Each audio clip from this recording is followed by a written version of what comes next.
Well, greetings and salutations, everybody. Welcome to the best damn movie-related show on the planet Earth, the John Campea Show, coming to you from right here on my YouTube channel. I am, of course, your host, John Campea, and it is an awesome honor and privilege, as it is every day, to have you, our international friends, gather around as we talk about our favorite things in the world, movies and movie news and all sorts of good things. And ladies and gentlemen, the sun shines brightest when it's the day that Mr. Robert Meyer Burnett is here. Robert, how you doing today, sir? Well, John, I'm doing fine. It's nice to know that you're fully vaccinated.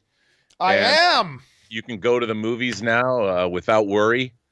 Hell, I can go swimming naked in Rio de Janeiro with the crowds of beaches. I'm vaxxed, baby. Yeah, it was a busy day today. I mean, as you guys probably noticed, we're starting today's show at a different time. We did announce this previously, that today's show would be starting at noon Los Angeles time instead of its regular 10 a.m. Los Angeles time, because I had a busy day. I had to get my final vaccination this morning. And then, of course, my wife works at Apple now, and her big responsibility is the launch events. That's what she's kind of coordinating in charge of. And today was her first big launch event. And what a launch event it was, dude. No kidding, dude. Those new iPads. Those new iPads. Oh, man. Oh, I'm very excited about that. But it was something Rob and I were talking about before. One of the things they announced was just like a new color for the iPhone. And Rob and I were talking about this. I want to know what you guys think in the live chat about this, because I have never understood, ever, why anybody cares about what color their phone is, because the very first thing people do when they get their phone is they slap a case on it. So I have never, people freak out. People freak out about the colors of phones, but I've never understood it. I've never understood the fascination. Anyway, guys, listen, we've got a full show here to do today. We've got a lot of big things that we're going to talk about. We're going to talk about Rian Johnson, the Mandalorian, some interesting things there. We're going to talk about Vin Diesel's new epic Oscar winner, Oscar bait film for sure on Rock'em Sock'em. We've got the first 7 minutes of Mortal Kombat. We got Emilia Clarke in Secret Invasion. We got new directors for Spider-Man Into the Spider-Verse 2. A whole bunch of stuff, guys. So here's how today's show is going to go. We're going to break it into two parts. The first part of the show, we're going to take some predetermined topics. And then in the second part of the show, we're going to take your live comments and questions. And if you have a live comment or question you want to get in on the show, simply use the tip link that's down in the description of this video. You can click it there, or you can enter it in manually at streamelements.com/movieblogtv/tip. You'll be getting your comment or question on the show if it's appropriate for the show. And, of course, you'll be supporting the show at the same time. And all of us here involved with the John Campea Show, thank you guys very much for that support. But before we get into our main topics here today, let's talk about a couple of very big things off the top. And the first thing is this. Rob, especially coming off of the big success of Godzilla vs. Kong, and it's, let's just call it what it is, triumphant return to the movie theaters. Like absolute triumphant return to the movie theaters. The next thing up that we're all very excited about coming out this week, I've already got my tickets for Friday, going to go to an AMC dine-in theater to go see it, is the new Mortal Kombat. Bruh. The trailer, of course, came out a little bit ago.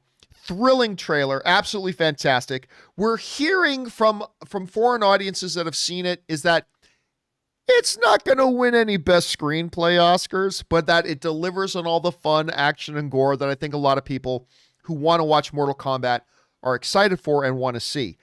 And today, they released something else to get people excited. The first 7 minutes of Mortal Kombat were released online today.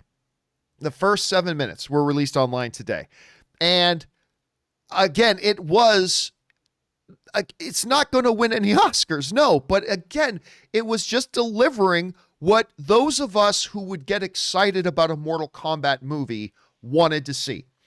We want to see blood spilled. We want to see sword actions. We want to see like just devastating stuff. And we got that in the first 7 minutes. Of course, setting up the big Sub-Zero and Scorpion feud and all that kind of stuff. I love that the two of them were talking to each other, one in Chinese, one in Japanese. They had no idea what the other was saying. It didn't matter. They understand the language of the blade, Rob.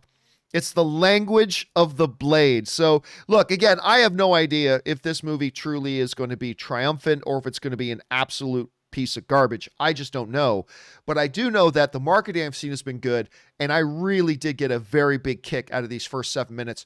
Rob, you had a chance to check out the first 7 minutes of Mortal Kombat. What did you think about it, and where's your expectation level right now for Mortal Kombat? Well, first of all, I don't think you could have given me an opening 7 minutes that would make me want to see the rest of this movie more. I mean, first of all, we've got Chinese and Japanese warriors pitted against one another. We have the slaughter of the innocents. I mean, it's just like Lone Wolf and Cub.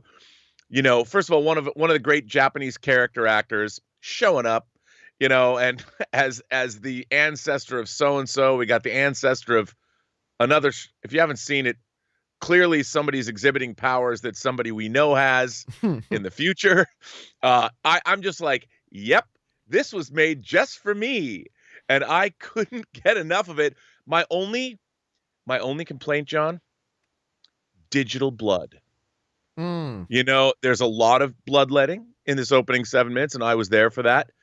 But I know it's hard to do real practical blood, but it just seems like, and by the way, for CG digital blood, it's good digital blood, but I'm always like, man, I love seeing when dudes have swords and are cutting people's throats or stabbing people through the back, or even we get a few headshots that are very welcome.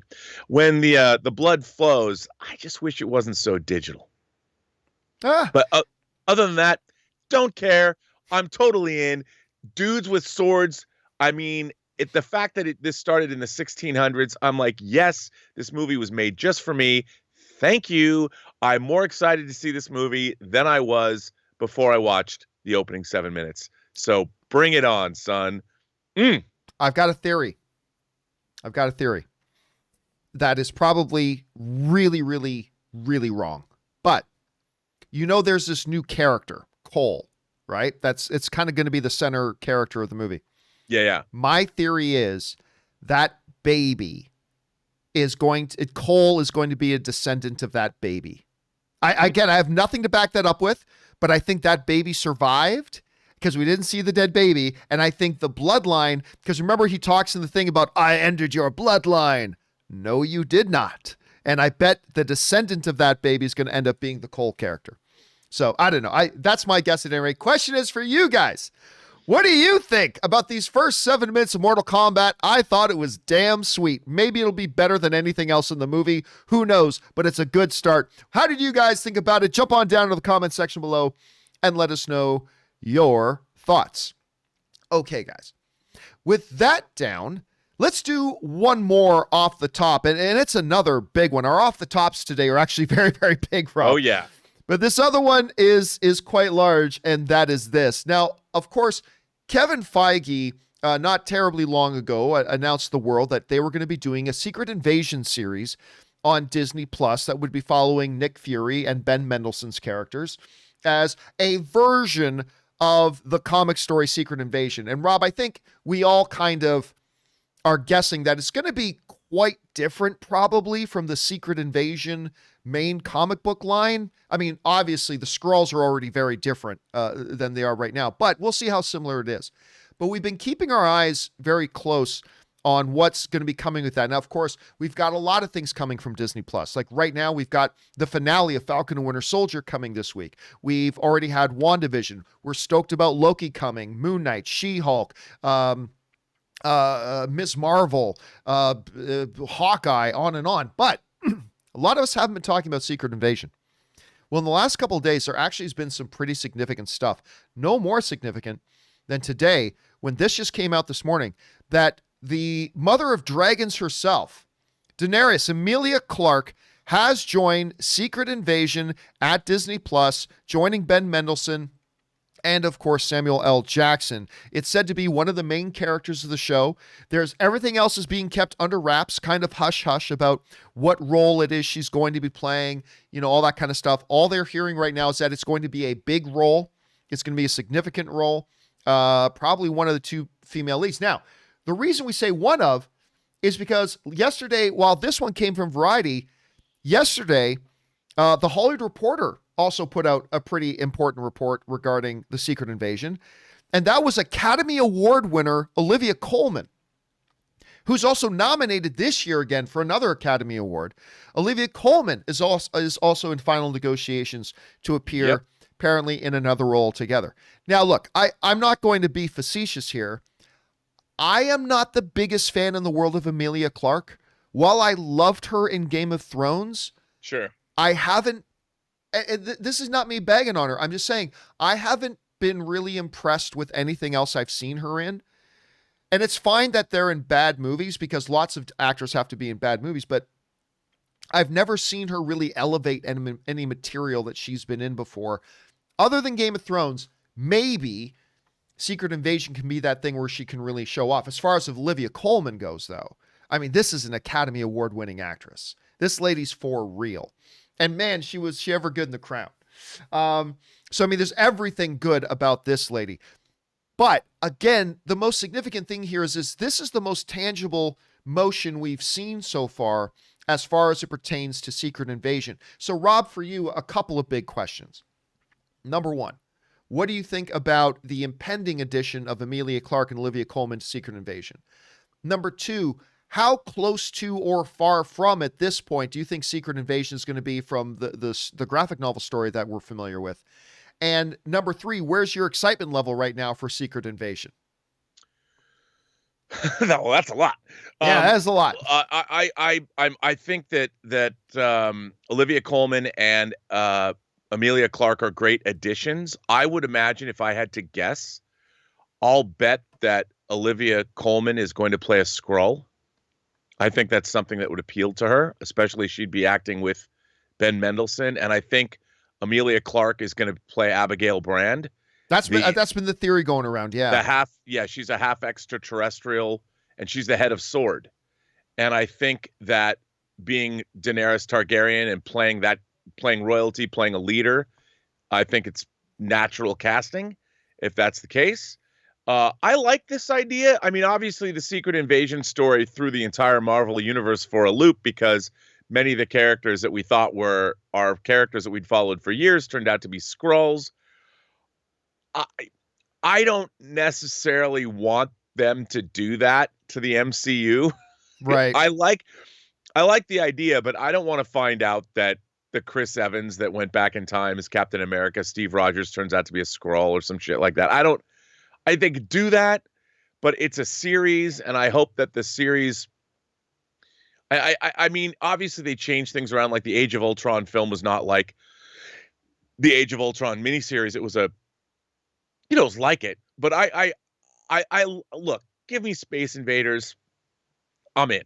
I think what they're going to do is probably going to be pretty cool, pretty interesting.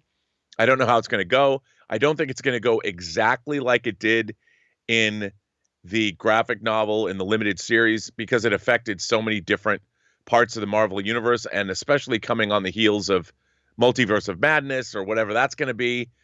I think it'll be a little bit more straightforward, but come on, dude. Skrulls invade the Marvel universe? Bring it on. Heck yeah. I want to watch that.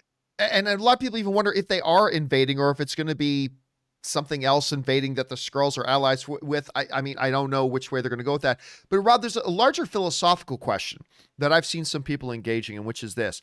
When you understand like how big and pivotal and significant Secret Invasion was in the comics, a lot of people are still surprised that instead of a major motion picture event, it's being done as a Disney Plus series. Now, after watching WandaVision and having almost completed Falcon and Winter Soldier, we know that Disney and Marvel are not treating the Disney series as second-class citizens. No. But still, I mean, there's a larger prestige unit with being a feature film. Are you surprised still at this point that they're doing it as a Disney Plus series, or do you think that opens up even more possibilities for them? No, I mean, I think that the idea that we have to understand that their TV shows are just as significant to the MCU as anything else. I don't think it's going to have the same scope as an Avengers Endgame, obviously, because it is a show, and how many actors are you going to be able to afford? But they might do something different. But that doesn't bother me, especially after what we've seen. And we're getting the Loki series, which looks bonkers and extraordinary, and hopefully it's as great as we want it to be. That's the next thing. It used to be Black Widow, but Black Widow's been pushed back, so we're going to see Loki first, which is amazing. We're going to have 3 very different shows, different feelings, it looks like. Basically, they're telling us the Marvel television, the streaming series can go. Don't ever say they're not as good as the movies, because I think they're just as significant, if not more, in terms of character development. And so who knows what they're going to do with Secret Invasion. It's coming on the heels of a lot of these shows, but maybe it's teeing up the next, maybe it's teaming up or teeing up the fifth, what is it? The fifth Avengers? No, the fifth, what's it? We're in what's series 4, phase 5. Yeah, maybe it's teeing up phase 5, and it's a lead-in to a much larger storyline, which I could see. But I'm excited. Question is for you guys. What do you think about this development? Secret Invasion now getting some concrete movement happening. Actresses like Emilia Clarke, Olivia Colman being added Academy level actress on that level. I mean, that's huge, dude. That is big, and that brings a lot of prestige to it as well. How do you guys feel about this? Jump on down to the comment section below and let us know your thoughts. Okay, guys. With that down, let's now move into our main topics today. And how do we select our main topics here on the John Campea Show? Well, it's really rather simple. You see, you guys come up with the main topics. Whenever you come across a big topic, issue, or story that you think we should have as a main topic here on the show, just go anytime 24/7 over to www.thejohncampeashow.com/contact. Once you guys get there, you're going to see a form. Fill it out with your topic or question. It's totally free. Hit submit, and then maybe, just maybe, you might see your submission featured as a main topic here on the John Campea Show. With that down, let's get on to main topic number 1, shall we? And our first main topic today gets submitted to us by Rogue One, who writes, "Big fan and watch daily from Australia." Thank you so much, Rogue One. "And couldn't help but notice Chris Hemsworth's announcement of Mad Max Fury Road prequel, Furiosa, starring himself, to be released in 2023 all over the local news here. This is the biggest production ever in Australia. Are you a fan of the franchise, and what do you think about this announcement?" All right, thanks a lot for sending that in. And Rob, it's been almost as long, if not maybe a little longer, that we've been waiting for Dwayne "The Rock" Johnson to actually be Black Adam, that we have been waiting for some concrete news about this Mad Max prequel, Furiosa. They have been talking about this for a long time. And there have been certain times when it looks like a little bit of movement was done and then nothing. And then a little bit of movement and then 6 more months of nothing. It feels like forever ago that we heard that Queen's Gambit star Anya Taylor-Joy was going to be playing the younger version of Furiosa. And we were all very excited about that, but that seems like that was a while ago now. Well, now big announcements have been made.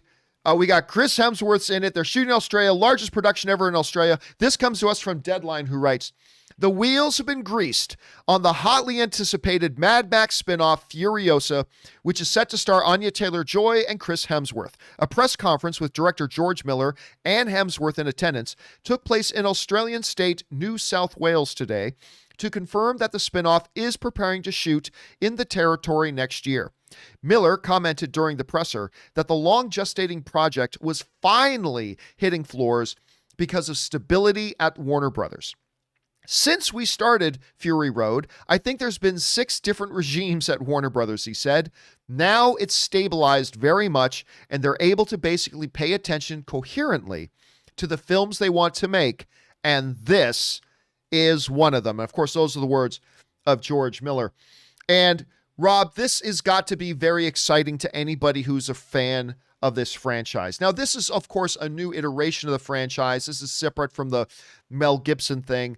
Obviously, they kind of restarted with Tom Hardy with Mad Max Fury Road. A lot of people love that movie, have been very excited about it. Some people were a little bit put off hearing that it wouldn't be Charlize Theron coming back, but if the story George Miller wants to tell is of a young Furiosa, then he's got to go with a different actress at this point, so I'm fine with that. The addition of Chris Hemsworth, I think is great because you know me, I'm a big fan of Chris Hemsworth. I mean, obviously everybody loves him as Thor, but I really, really enjoyed him in Rush that he did with Daniel Bruhl. Oh yeah. That Ron Howard movie.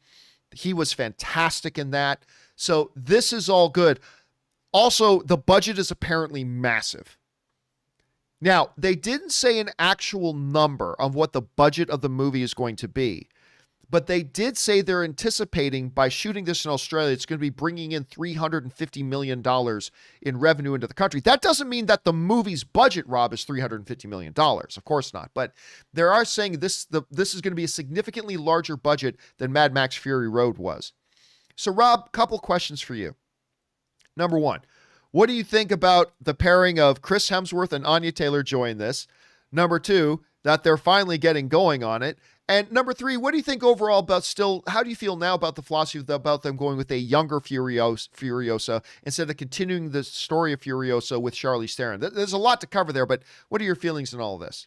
Well, first of all, I'm a huge George Miller fan who directed this franchise. I think he's one of the most unsung directors working today. I thought Fury Road was pretty much a masterpiece. When I saw The Road Warrior in the summer of '82, or AKA Mad Max 2, as it's known in the rest of the world, I was blown away. I had seen Mad Max in the theater. Seeing Road Warrior, I to this day, Road Warrior still stands up as one of the great pieces of action cinema ever made. And yet, it's kind of, in a way, sort of forgotten. I mean, he co-directed Beyond Thunderdome. I like movies he did, like Lorenzo's Oil, which no one ever talks about. Great film. I think he's he produced Happy Feet and directed the sequel. Babe, Pig in the City, he directed the sequel, but he produced the first one. I mean, I'm a huge fan of George Miller. So the fact that he's doing a Furiosa sequel, and if you've looked, I have a lot of, they came out with a pre-production book of all the artwork from Fury Road. I mean, I think this could only be awesome. And, George Miller's like 75. And the fact that he's going to make this movie, I am hella excited about. And to have Chris Hemsworth and to have Anya Taylor-Joy, I mean, and God only knows who he's going to get to put in the cast of this film. It's going to be what his characters are indelible, and they will be John, Shiny, and Chrome. And I can't wait to see this movie. It's one of my most eagerly awaited films of the next couple of years. Bring it on. And why not tell a Furiosa sequel or prequel? Why not? And Anya Taylor-Joy is one of our great young actresses whose career is on the upswing. I think this could only be great. And if they do the kind of practical effects work they did in Fury Road, oh my God, what are we in for? All I know is it's going to be awesome. I think I see some people in the live chat, and I've heard a lot of people ever since the Anya Taylor-Joy announcement, the fact that they wanted to Furiosa, saying, why not just do another Mad Max movie? Well, it is still kind of a Mad Max movie, even if the character isn't there. But the other thing you got to remember is this is George Miller. And he's been doing Mad Max since the 70s, John. Longer than I've been alive. He's been doing Mad Max a very, very long time. And if George Miller is like, I've got an interesting idea about another character that we've already introduced that's in this same world that I think I can tell an interesting story as that character being our main protagonist, then who are we to doubt George Miller on that? I mean, if that's the way he wants to go, then go with it. The Furiosa character was a fascinating character that they gave us in that last movie. So it's going to be interesting to see where they go. The question is for you guys. What do you think about this whole news? Chris Hemsworth, Anya Taylor-Joy, they're going to start rolling next year in theaters in 2023. They've been talking about Furiosa for a long time. It's now actually in motion. How do you guys feel about it? Jump on down to the comment section below and let us know your thoughts. Okay, guys. With that down, let's move on to main topic number 2, shall we? And our second main topic today gets submitted to us by Antonio Diaz. And Antonio Diaz writes, oh, wait a second, I lost my spot. Oh, there he is. Antonio Diaz writes, hey, gang, I absolutely love Spider-Man Into the Spider-Verse and am anxiously awaiting the sequel. Dude, you have no idea how much I love Spider-Man Into the Spider-Verse. I love that movie so much. Anyway, and I'm anxiously awaiting the sequel. Did you see that Joaquim dos Santos Kemp Powers, a current Oscar nominee, and Justin K. Thompson have been tapped by Sony to direct the sequel to the feature. I love the last one, but I find it interesting that they are now bringing in the director of Soul from last year on board. I hope the sequel maintains the zaniness of the first. What are your thoughts? All right, thanks a lot for sending that in, man. And listen, Spider-Man Into the Spider-Verse is one of these great examples of movies. Like, we love being pleasantly surprised. Spider-Man Into the Spider-Verse was one of those movies I had zero interest in, Rob. Zero. I know, I remember. I was not interested in a standalone story about Miles Morales. I understand he's a different universe and all that kind of stuff. I wanted them to just tell Spider-Man cartoon. I saw the first teaser for it, and I thought, this animation looks like ass. This animation doesn't look good. Just seeing a little glimpse of it, I didn't like the animation. I'm like, this movie's going to suck. And it ended up being my number 3 favorite movie of the year. Not number 3 comic book movie of the year. I actually, Rob, I put this movie as my number 1 comic book movie of the year over Black Panther and over Infinity War. That's how much I like this movie. And I thought it was going to suck. And I ended up loving it so much. And so I've been very anxiously awaiting them to get moving on this sequel. And now they've attached not 1, not 2, but 3 directors, which is odd. Normally, when you hear about 2 directors, they're usually brothers. I mean, we've got 5 or 6 sets of brothers out there directing, but they've got 3 brothers sets, or three different dudes directing this thing, and they've all got very interesting backgrounds. This is over at Deadline, and this is what we get here. Well, the crew. Let's move down here so we can start talking about these guys. Okay.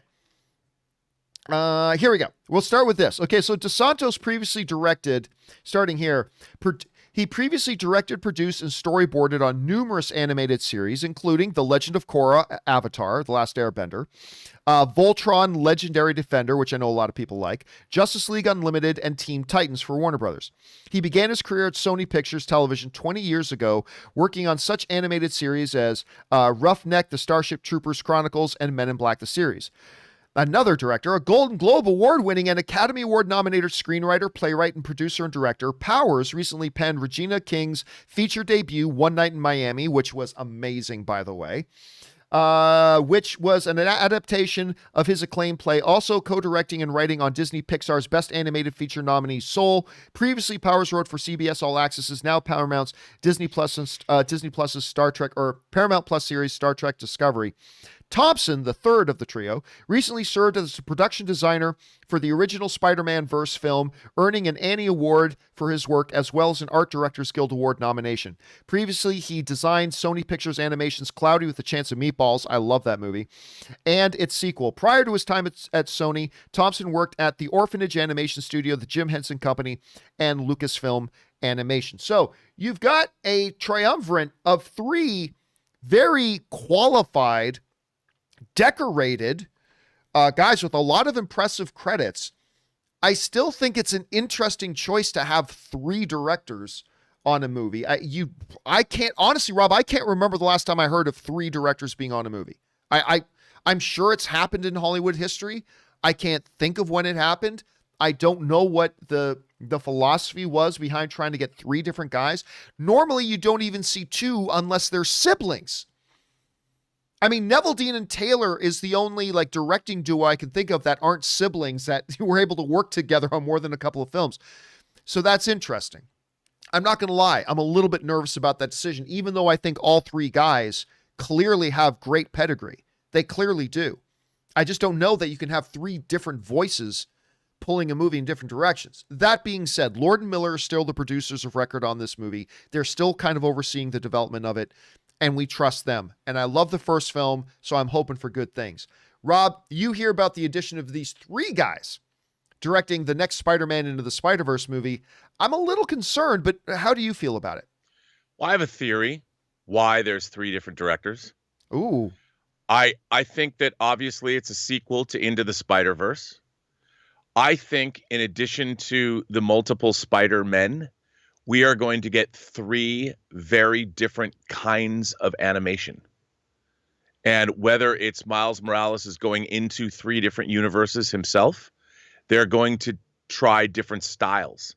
and each director is going to be in charge of whatever style of animation that is. I love And that idea.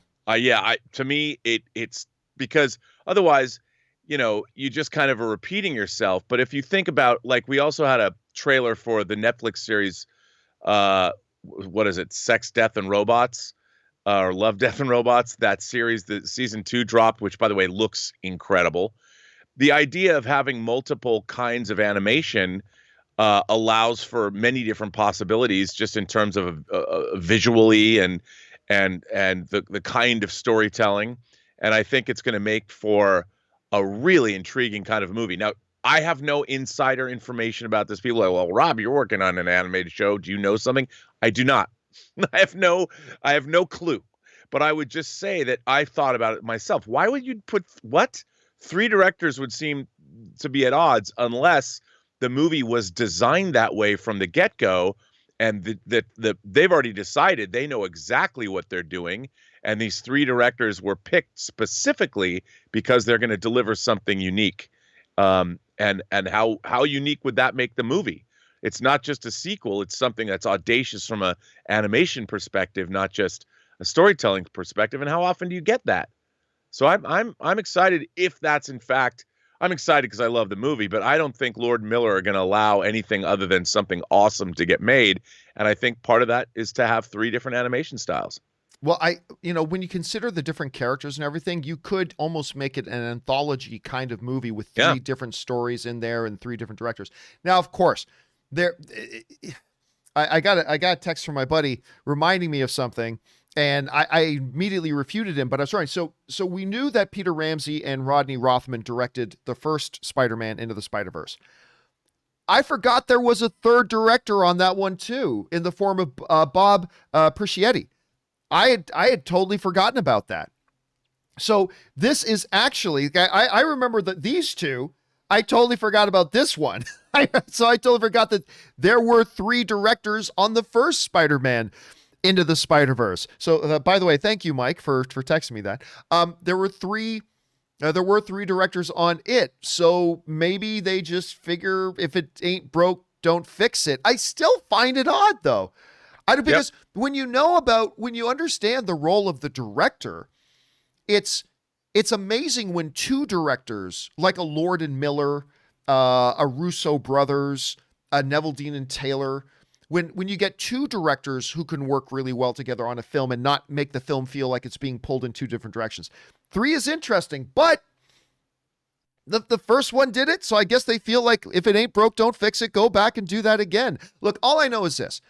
I am incredibly stoked to see a second Spider-Man Into the Spider-Verse. Like I said, I like it more than most people do. Like I said, I ranked it higher. I think it's a better movie than Infinity War or Black Panther, and I love both those movies. I love them.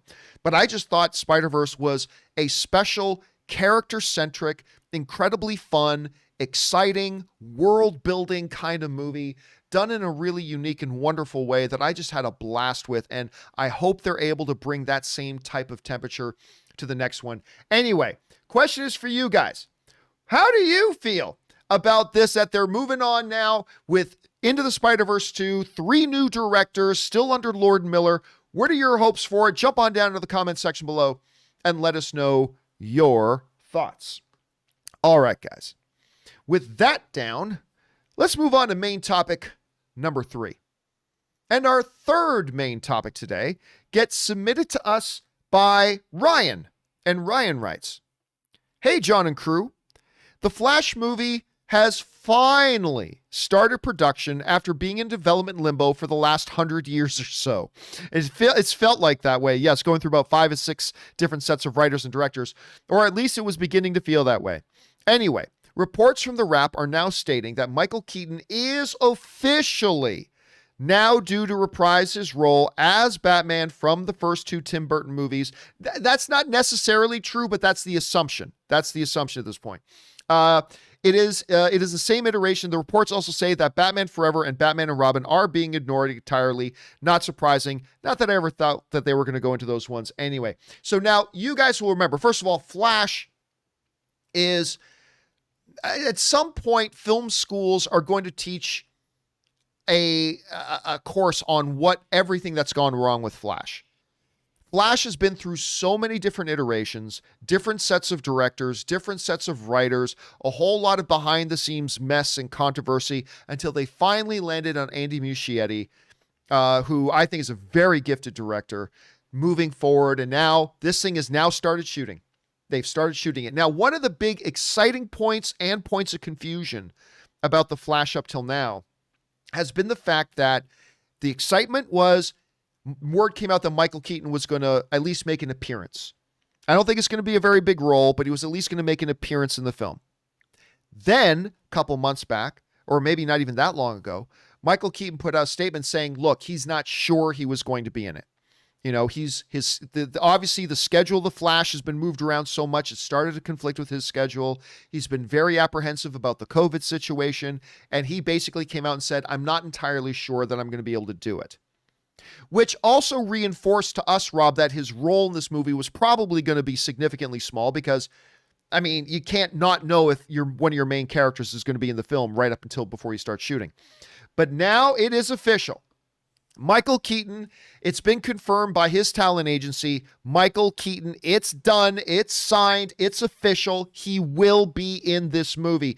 This comes to us from the folks over at Screen Rant who write, The Wrap is reporting that Keaton's talent agency, ICM Partners, has confirmed the actor will appear in the Flash movie.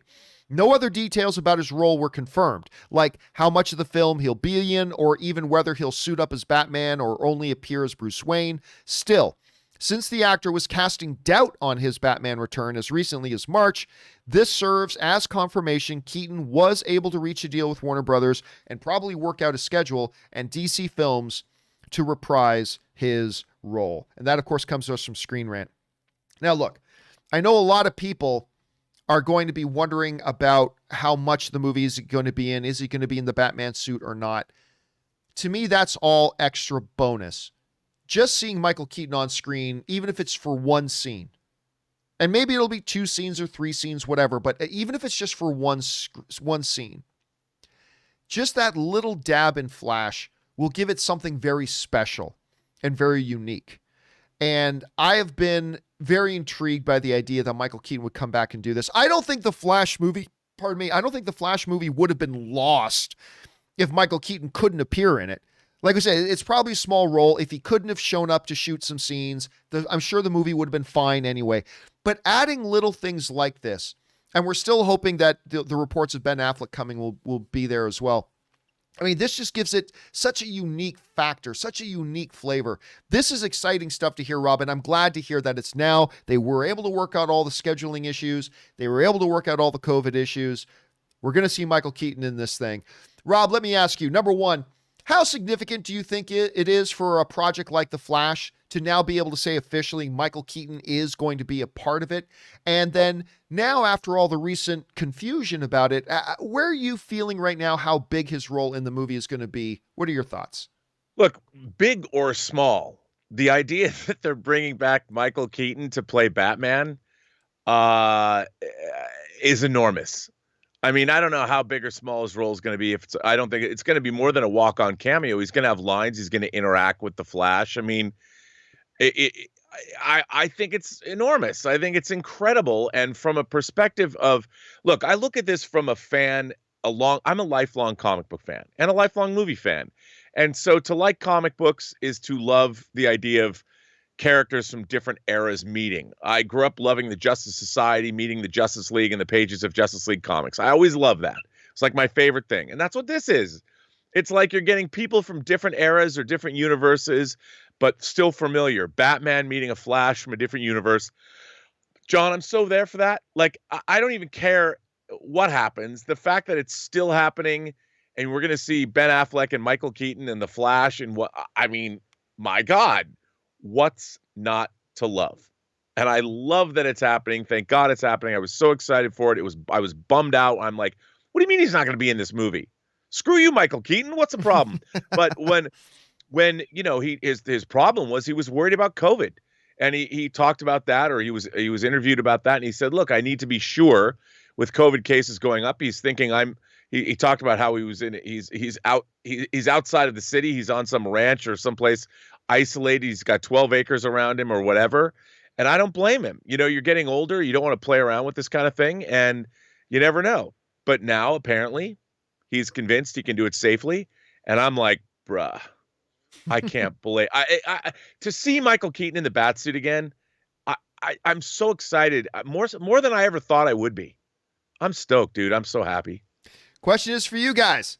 What do you think about this news? It's now done. Michael Keaton casts a little bit of doubt on it. They've clearly been able to work out his schedule and his COVID concerns. He's going to appear in it. Still don't know how much of the movie he's actually going to be in, but to me, that doesn't even matter. I think this is just pretty cool. How do you guys feel about this? Jump down into the comments section below and let us know your thoughts. All right, guys. With that down, let's move on to main topic number 4. And our fourth main topic today gets submitted to us by Charlie Jeffrey Hood, who writes, "Hey, John, big fan for a long time. Thank you, Charlie. Rian Johnson has come out and said that he is dying to direct an episode of The Mandalorian, and that the only thing that prevented it is scheduling conflicts.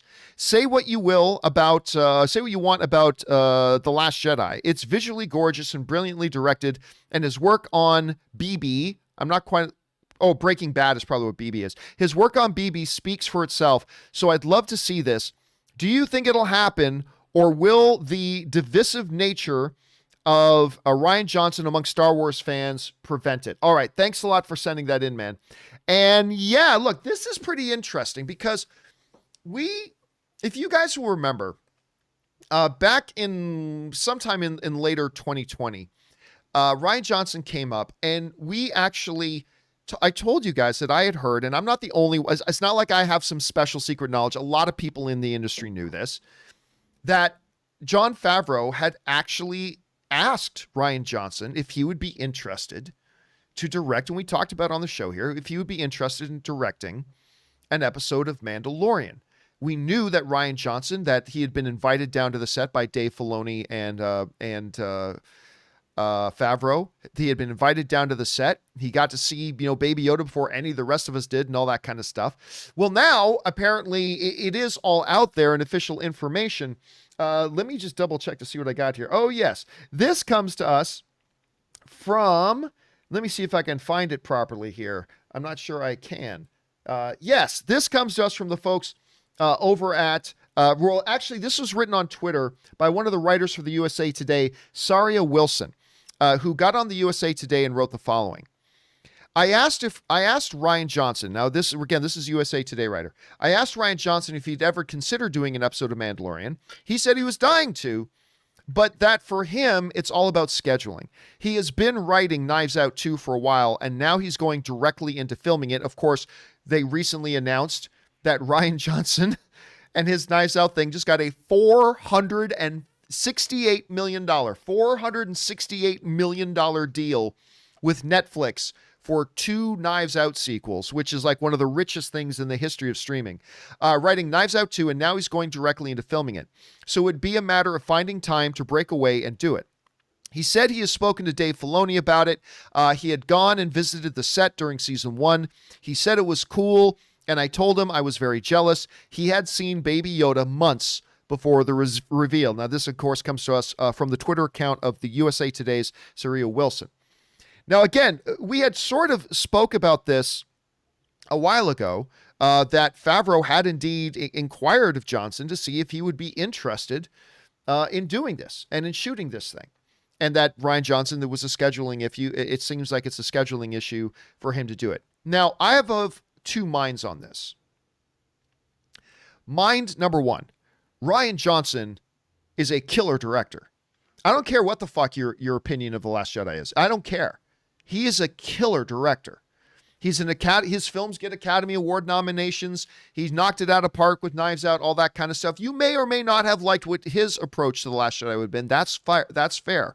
But overall, he is a killer director. So I would be very intrigued to see a guy I think is a terrific director doing an episode of a TV series I really love. We've seen him do great work on individual TV episodes before as well. So he's really strong.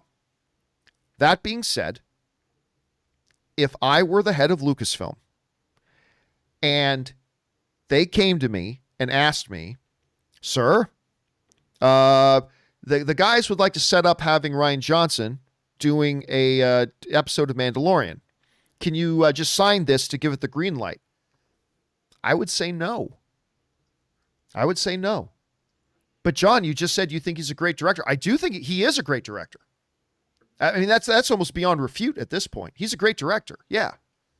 Then why would you say no? The reason I would say no is because, fairly or unfairly, Rian Johnson's name is a very divisive name amongst Star Wars fans. It just is. And the reality is, Rob, to use a sports analogy, you remember Tim Tebow? Remember Tebow time? Tim Tebow? So there were some teams that thought he could make a very decent backup quarterback, but nobody wanted to sign him because of the media circus that would come along with him. Even though many teams thought he would make a very capable backup quarterback, a lot of teams just wouldn't sign him because it would just create a media circus.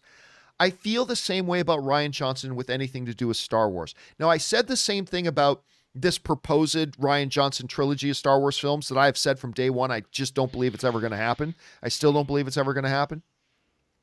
I think he's great. I love the films he makes. But I don't think it would be good for Star Wars overall, because here's the thing, Rob. You announced that Rian Johnson is going to be directing an episode of Mandalorian Season 3. It won't matter to anybody if John Favreau himself said, I insist, Rian Johnson. It won't matter. The story will be Rian Johnson. It won't be Mandalorian. The story will be Rian Johnson, and all the division and all the talk and all the everything and the bittering battle sides, those pro-Johnson people, the anti-Johnson people, blah, blah. And that's all it's going to be. It's going to become a circus. When they bring on a director like Bryce Dallas Howard, or they bring in a Taika Waititi, or they bring whoever they bring in, it's like, oh, cool, that person's directing it. Neat. Let's talk about Mandalorian. Oh, that person's coming to direct an episode. Neat. I wonder how that's going to affect Mandalorian. If Rian Johnson comes on, the only headlines, the only talk, the only discussion is going to be the riff-raff battle between the two sides, and it's just going to be a circus. And even though I think he's a great director, no, I do not green light. I do not give my approval if I'm a Lucasfilm head to Rian Johnson directing it, even if Jon Favreau and Dave Filoni insisted. I would just say, look, it's just not good for the brand right now. It's not good for Rian. Rian is riding really hot right now, Rob, signing that sweet $450 million check. He's riding hot right now. This would not be a good move for him, and it would not be a good move for the Star Wars fan base, and because it would just be very divisive, and it would not be good for Star Wars overall because of that. So I would say no. Rob, we're hearing now, it's now out in public. Rian Johnson was on set. He's spoken to Favreau. He's spoken to Filoni, all that kind of stuff. Says he can't do it because of scheduling. But let's say you're in that boardroom, Rob. You're the executive of Lucasfilm. And one of the interns comes in and says, excuse me, Mr. Burnett, they need your signature on this to green light, Rian Johnson shooting an episode of Mandalorian. Do you green light it? Yes or no? And why? How do you feel? I would green light him directing, because I, as a board member, a fan response wouldn't even enter into my thinking, because I would think, okay, first of all, I'm a Breaking Bad fan, Rian Johnson, and you directed a number of the great episodes of that show, including The Fly and Ozymandias. So obviously you won't be writing your episode. At least I don't think he would be. He would be brought on board to direct a script that was given to him, like in Breaking Bad. And you did so as a TV director, you came onto this already great show, and your directorial stylings only elevated the material. And you directed the second highest grossing Star Wars film of all time. So despite the fact that the hardcore fan audience, you've made this very divisive piece, I would use that. I would turn it around and be like, yeah, come at me, bro. I'm hiring Rian Johnson. Because everybody's going to be primed. Everybody's going to be talking about it. It's going to up.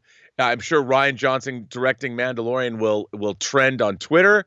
It'll be on Reddit. It'll be everywhere. And we don't even have to promote it. So all I need you to do, Ryan, is take Favreau or Filoni's scripts and knock them out of the park, bruh. You just direct, do what you do, bring what you brought to Breaking Bad to this, make me some Emmy award-winning television. And when you've done that and you've made your 35-minute episode and you walk away and everyone's primed to hate you, but they end up loving this episode, we're all going to be heroes. And if there's what's more Star Wars than that, fighting against the evil empire of bitter fans. Now, I'm saying that's if I'm a Disney executive. Do I personally think that it's always the best move? I don't know, but I do think Rian Johnson, especially if he's not writing the episode, he's still a very good director. And I think he's shown, forget Star Wars, but I would hire him based only on his Breaking Bad episodes to direct a script that's overseen by Favreau and Filoni. All right, so it seems like you and I both agree this would become a media circus, but you think it could work in their benefit. I think it would be bad for the overall brand. So I'm sure there's a million other anything right now that's worse for the overall brand. I mean, to me, that's true. Lucasfilm can't do anything worse right now. So. Yeah, it's kind of true. So the question is for you guys. We'll put it to you. What were you going to say? I was going to say what they need to do is announce Rian Johnson is directing the episode that brings Cara Dune back. Oh, my God.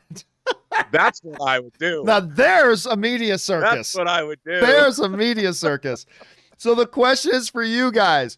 What do you think about this whole thing? Do you think it would be a wise decision? I mean, I think it would be a bad decision for Star Wars, and I think it would be a bad decision for Rian. This guy's on a hot streak getting love and affection and money thrown at him everywhere he goes. Would he really even want to come back to Star Wars?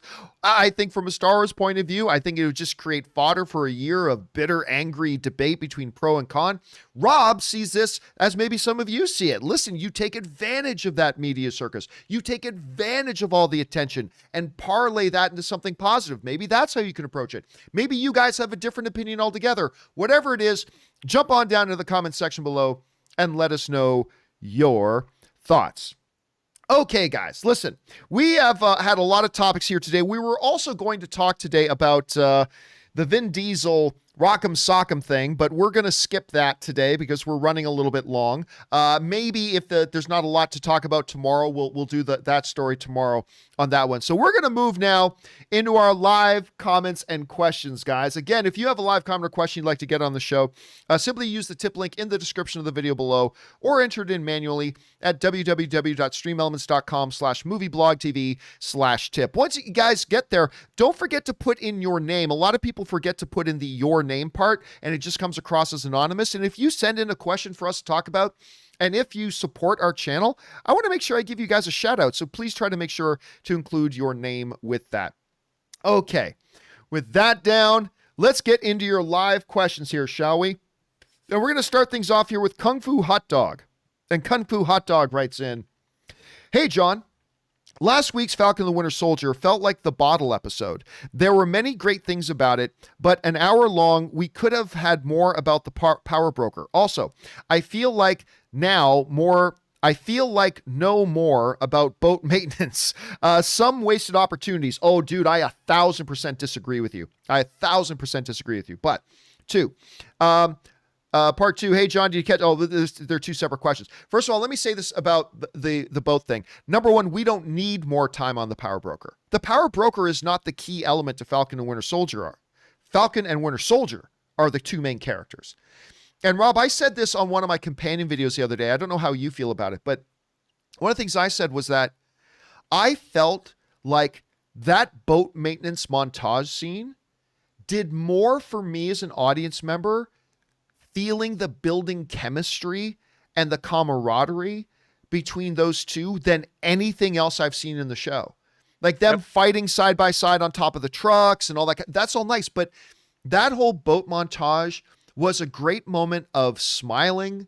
It was a great moment showing the growing bond between the two of them, that they've always respected each other, but we see them now legitimately growing to like each other. And I thought if you put that up against, hey, let's for some unimportant, non-narrative relative reason throw in stuff about Power Broker, I'm taking the character building of the two main characters all day, every day. And I actually thought it was great. And actually, it led to my favorite moment of the entire episode, which was, hi, I'm Bucky.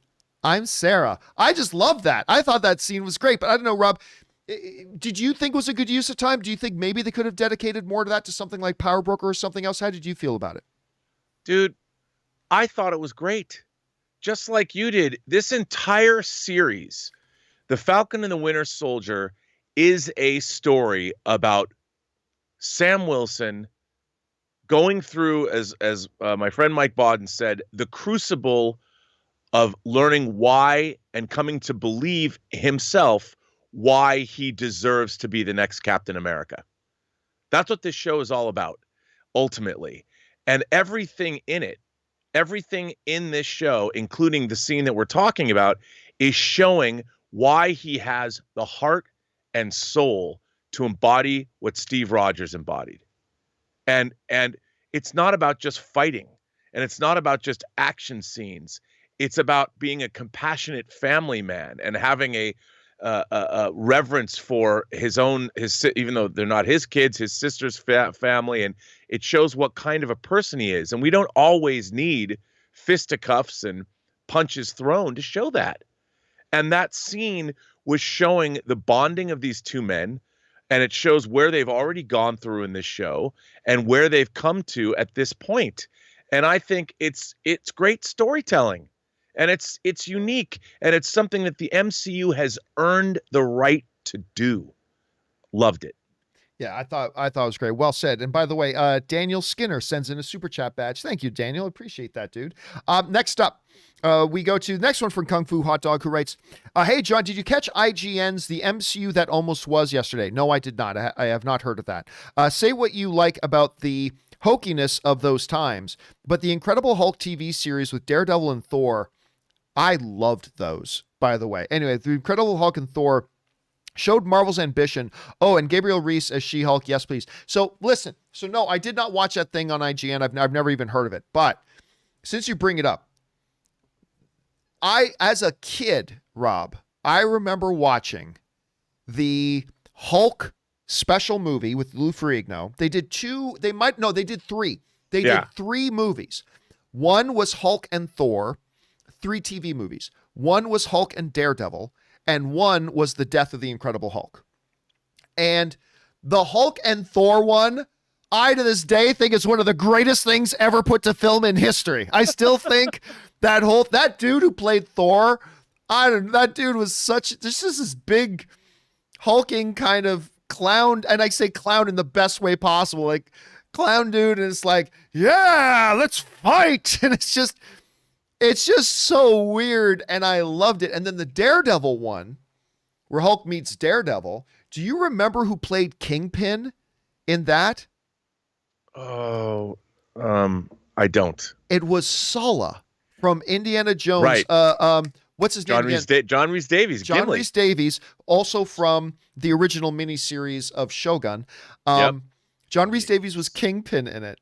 And I loved those things. I mean, it's so crazy. I still remember, you could look up on YouTube this great picture of like Hulk and Thor standing side by side with Frigno doing the big flex. It was great. Did you remember watching those? Oh, dude, I loved them. I mean, I loved the Hulk series when it was on. The end theme, I can still hear it in my head, and it still makes me melancholy. So and it's always him walking away, kind of turning over his shoulder. It's good stuff. All right, next up, we've got Kung Fu Hot Dog, who also writes, hey, John, one more thing about that IGN doc. Rex Smith from Street Hawk was almost Bruce Wayne in Tim Burton's Batman. Never knew that. I felt like he was a perfect fit. I get that Keaton was also a dramatic actor, but Rex also had the physical attributes to encapsulate Batman. Well, again, like I can't comment on it, Kung Fu, because I didn't see that thing by IGN at all, but that is an interesting little piece of movie trivia. Thanks for sharing that, man. All right, next up, Ryan Lohner writes, I have a new favorite nickname for John Walker, just because of how much it annoys a certain group of people. Zack Snyder's Captain America. Oh, come on. Don't go poking a hornet's nest, Ryan. Don't go poking a hornet's nest when it's not necessary. All right, Frank Gouge writes, Clarifying super chat. Julia Louis-Dreyfus will always be old Christine to me from The New Adventures of Old Christine, co-starring Clark Gregg. Hence, Coulson's son of Cole return confirmed to the MCU. LOL. Yeah, I mean, they've obviously worked together before. I don't think we're ever going to see Coulson return to the MCU because I remember hearing Kevin Feige said in his movies Coulson is dead. I believe he said that. But Rob, I mean, that appearance of Julia Louis-Dreyfus, I remember when she popped up on screen, my first reaction was, how did they keep that secret? How on earth did they keep that secret? Especially if she also completely filmed her part in Black Widow, which apparently she's also going to be in Black Widow. So, I mean, I loved seeing, how did you feel about her appearing in the show? First of all, she looked great. I loved her character. I loved everything she said. I'm so in, dude. 100%. Hell yeah. Yeah, I think she's going to be great in that part. I really do. I like her already. All right, Tyler Pfeiffer writes, did you see Alfred Molina's comments about his role in No Way Home? We actually discussed it on yesterday's John Campea show. He said that Doc's story picks up when the water... picks up when he hit the water in Spider-Man 2. Since he was able to overcome the tentacles' control over him, do you think he will be an ally to Peter in the new movie? Well, listen, Tyler, it's important to understand this, and I said this in my companion video last night too. By the way, for those of you who may not who saw it, so I put up a companion video last night, but I did it shooting it in the backyard. I just sat in the backyard. I thought it was more relaxing to sit in the backyard. Let me know if you guys minded that, because if you don't mind me doing that, I might do that every once in a while, because I did enjoy just sitting in my backyard and being able to do the companion videos. Anyway, one of the things you cannot overlook is that Alfred Molina, the article made it very clear that it was their initial conversations where John Watts said, the director of Spider-Man No Way Home, said to Molina that the idea is to pick up Doc Ock right from that moment in Spider-Man 2, and that's where they'll pick him up. Now, a lot of things can change between their first conversations, which probably happened like a year and a half ago, to now. It still could be the case. It may not. But, Rob, it does bring up a great question, because at that point in Spider-Man 2, he had his Darth Vader come to Jesus moment, where he had turned back to the good side. Like he had kind of he died. He didn't die a hero, but he died heroically. And so that brings up the question. If that's the exact Doc Ock coming into Spider-Man No Way Home, is he an enemy or is he a friendly face? How do you think they're going to play that? Well, he's Doc Ock. I think that at first of all, because he's an intelligent guy, however he's in this film, I think the situation, I think probably they're going to bond somehow on the scientific tip, like what's going on. Right. There's a rip in the space-time continuum. What's happening? And I think Doc Ock's going to be the first. Remember, he's met the other Spider-Man. That's who true. are you? Yeah. And clearly you're not my Peter Parker, who was a mentor of mine, and you're not him, and yet you are Peter Parker. So I think there's going to be a lot of, and I'll bet Tom Holland might meet him and trust him at first, and then it'll be, how cool it'd be when Tobey Maguire shows up in Spider-Man clothes and says to Tom Holland, don't trust him, or something along those lines. Bruh, I'm telling you, this could be high drama. I can't wait. High drama. All right, next up, we got John D'Amato, who writes, hello, John. The new Shang-Chi trailer dropped a bit ago. What are your thoughts on it? Well, we discussed this on yesterday's show. I was wondering when we might get one with the movie releasing soon in June. It is not releasing in June. It's releasing in September. Have a great day. Well, yeah, it was still, I think they still could have waited a little bit to release the trailer, honestly. 5 months out is still a little bit early in my opinion, but it's within reasonable range as long as it's within 6 months. I thought they could have waited till 4 months out or 3 months out. I thought the trailer was great. Not Batman versus Superman Comic-Con trailer great, or certainly not Logan great, but I thought it was a really good first trailer introducing us to a brand new character in a brand new corner of the MCU. I thought they did a really, really good job with it. All right, next up. Hublito writes, Hey, John, been listening to your show for a few months now. Thank you so much, dude. And it really helps me get through the day at work. I was wondering if you ever watched Jason Momoa's Netflix show Frontier. I did, and I thought I was the only person on the planet who did.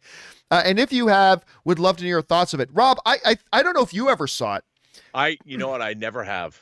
I think most people never have. People love that show. The people that watched that show loved it. There weren't many of us. Nope. There weren't many of us. So I didn't even know about the show until it had dropped like the week before. And I kind of stumbled across them, like a show, like a period piece show in the Frontier era, like the Pelting era show with Jason Momoa. Okay, I'll watch this.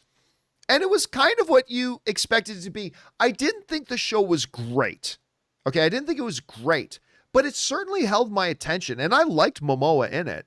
I mean, you had the devilishly bad British soldier bad guys, and you had a lot of classic tropes in it and stuff like that. I was surprised that they didn't market it better, but then again, it's Netflix. They never know how to market their own material. And I was kind of surprised it really didn't continue on much, but I liked the first season. I did. I didn't think it was great. It wasn't groundbreaking or award worthy, but I thought it was pretty decent. I definitely would have kept up with it, but it just kind of became another Netflix thing that died on the vine. All right, next thing up. Casey McNatt writes, "Hey, John, I just got to say that I love that Marvel still knows what..." Let me try this again. "Hey, John, I just got to say that I love that Marvel still knows what to do to get us interested in another franchise/character we haven't seen in the MCU yet. They did that with Guardians, and now I was 50-50 on Shang-Chi, and that trailer sold me." I agree. I actually talked to a friend of mine yesterday. We were talking about getting together to watch the UFC this coming Saturday. Big UFC card this Saturday, by the way. Anyway, we were talking about that, and they really had never known anything about Shang-Chi and saw the trailer, and they're just like, I've got to see this. Like, this looks amazing. And they didn't even realize it was actually an MCU thing. And they had to do nothing about Shang-Chi. They just saw the trailer cold and were like, this looks like it's a lot of fun. And I think that is great. Again, it's a brand new character, never introduced, a whole new corner of the MCU. Rob, why do you think this trailer kind of resonated with a lot of people, maybe even particularly the most important group of people who aren't yet really plugged into the MCU? Because it was different. I think what's really interesting is there were none of the people that we've heard from. So it seems like a jumping off point into a whole different realm that isn't like, if you don't know that it's an MCU movie, you might watch it and go, wow, this is interesting. It doesn't have any of the tropes. It looks, whether it's talking about Legend of Korra or The Last Airbender, it has a lot of interesting things in it that you don't associate at all yet with the MCU. And I think that's why people are watching going, wow, that's cool.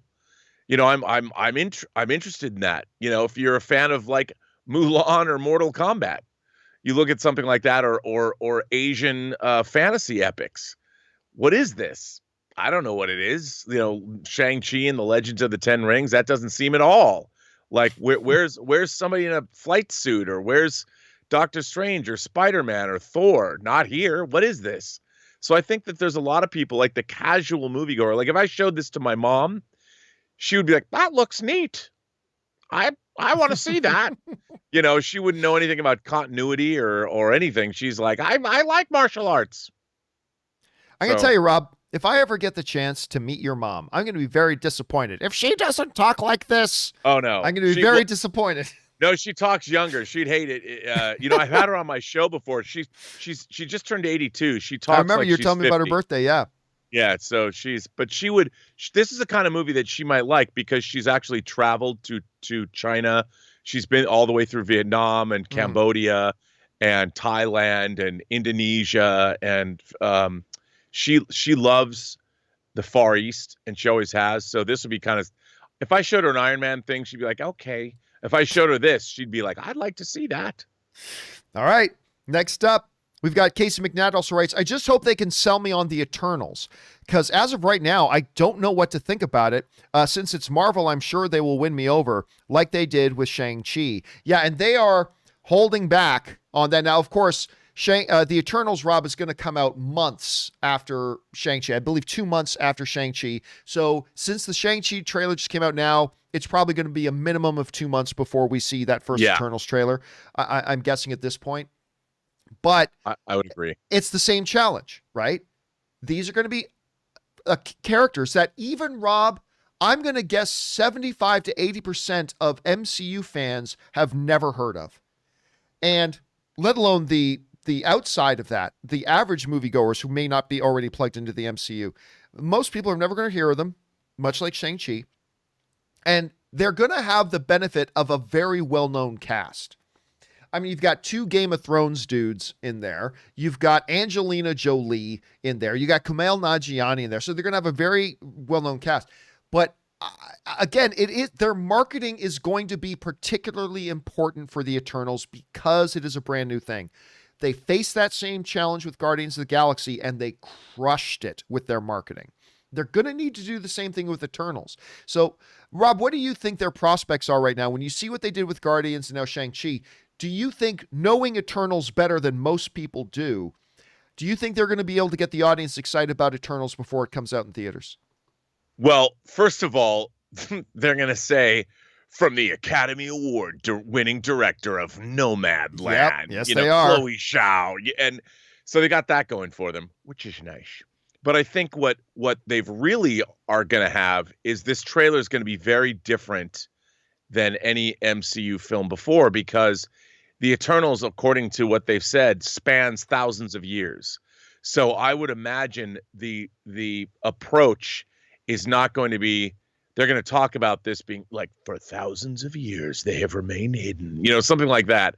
And you're going to, like you said, yes, people who are going to watch this are not going to immediately, the casual moviegoer that doesn't know what it is, I'll bet you it appeals more to Lord of the Rings or Game of Thrones or something like that. There were the Eternals and the Deviants, or whatever, however they're going to do it. It's going to be a very different approach.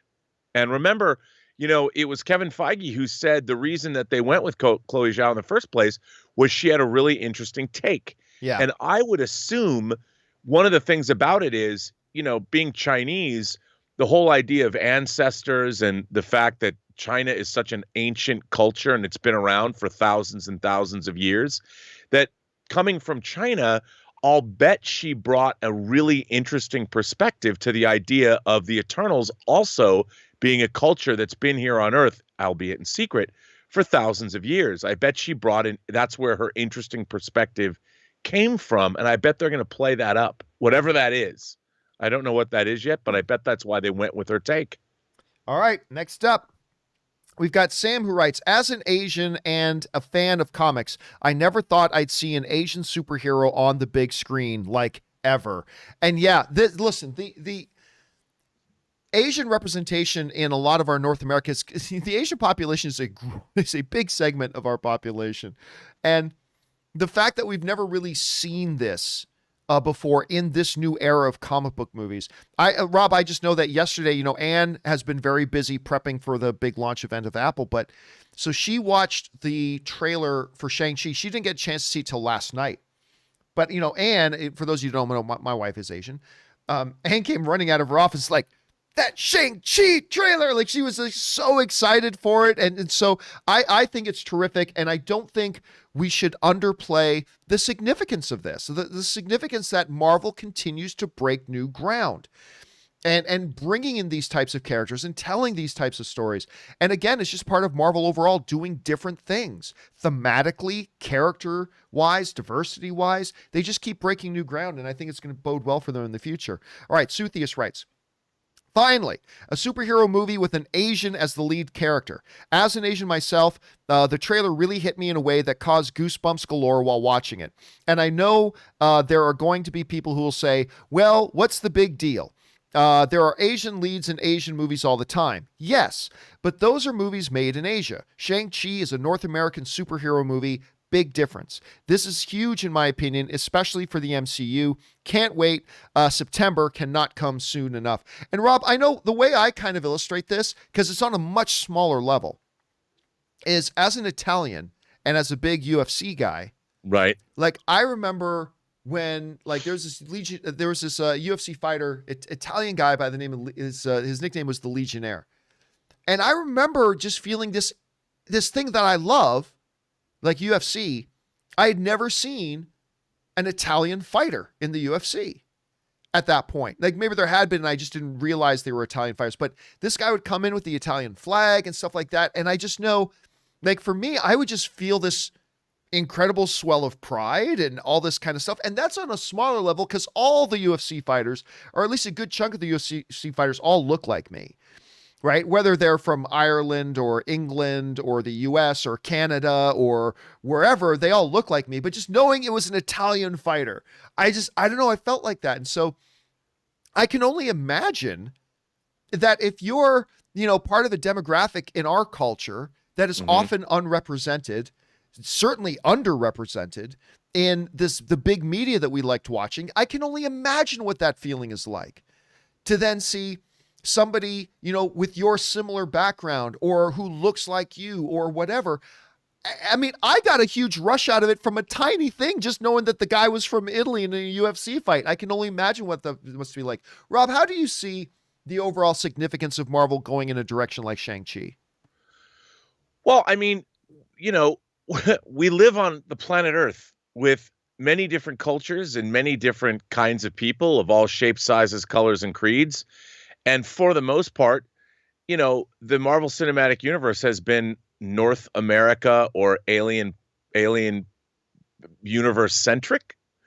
And it's kind of nice to see other cultures represented. I mean, obviously, China and a lot of Asian cultures represent many, many, many more centuries in existence than we do here in the United States. So it makes sense to see other cultures represented within the Marvel Cinematic Universe because they are, in fact, here on Earth. And I don't even necessarily see it as representation. I see it as something that just should be happening anyway because the stories are about our planet being a part of now a galactic community. So it makes sense to have people from all around our planet representing us when we're out there fighting cosmic threats. And I love the idea. I think it's we should normalize the fact that there are people from all around this planet, not just Americans or a Russian or whatever. So to me, it's the natural, obvious progression of the MCU. All right, let's move on. Next up, John Campea is my girlfriend's hall pass writes, I think it's obvious. The White Vision is the power broker. The power broker is always watching. Vision is always watching. Of course, timeline-wise, that doesn't add up, but wouldn't it be hilarious if we meet the power broker and it's White Vision? Because he's learned to time travel. So he went back in time, started up this criminal organization of Madripoor, and now he's like, I want to see White Vision sitting in like a big makeshift throne with big gold chains around his neck and like a cane, and I want to see that. I think that would be cool. All right, Frankie writes, Shang-Chi trailer showed us one thing. No matter how great the MCU TV shows are, they still ain't up there with an MCU film. I was like, damn, September 3rd is going to be a very happy birthday for me. Well, I mean, listen, for now, I got to say, I agree. Like for now, I got to say, oops, sorry about that. I got to say, I agree. Like, listen, I loved WandaVision. I absolutely loved WandaVision. I couldn't believe the types of things they were able to do in that show. I have loved the last couple episodes of Falcon and the Winter Soldier. Overall, I have very much enjoyed this show. The first 3 episodes I liked, I didn't love. The last 2 episodes I have loved. I am overwhelmingly impressed, Rob, with how these MCU shows have done on Disney+. I'm very impressed. They're not there yet to me. And so I agree with Frankie on this. To me, they are not yet there on being on the same level as their feature films. I am still impressed how much they have closed that gap, though. Like, that gap to me between the overall quality of their major motion pictures versus the quality of their Disney Plus shows, I expected like this much of a gap. It's really only to me about that much of a gap. I don't know. How do you see that right now?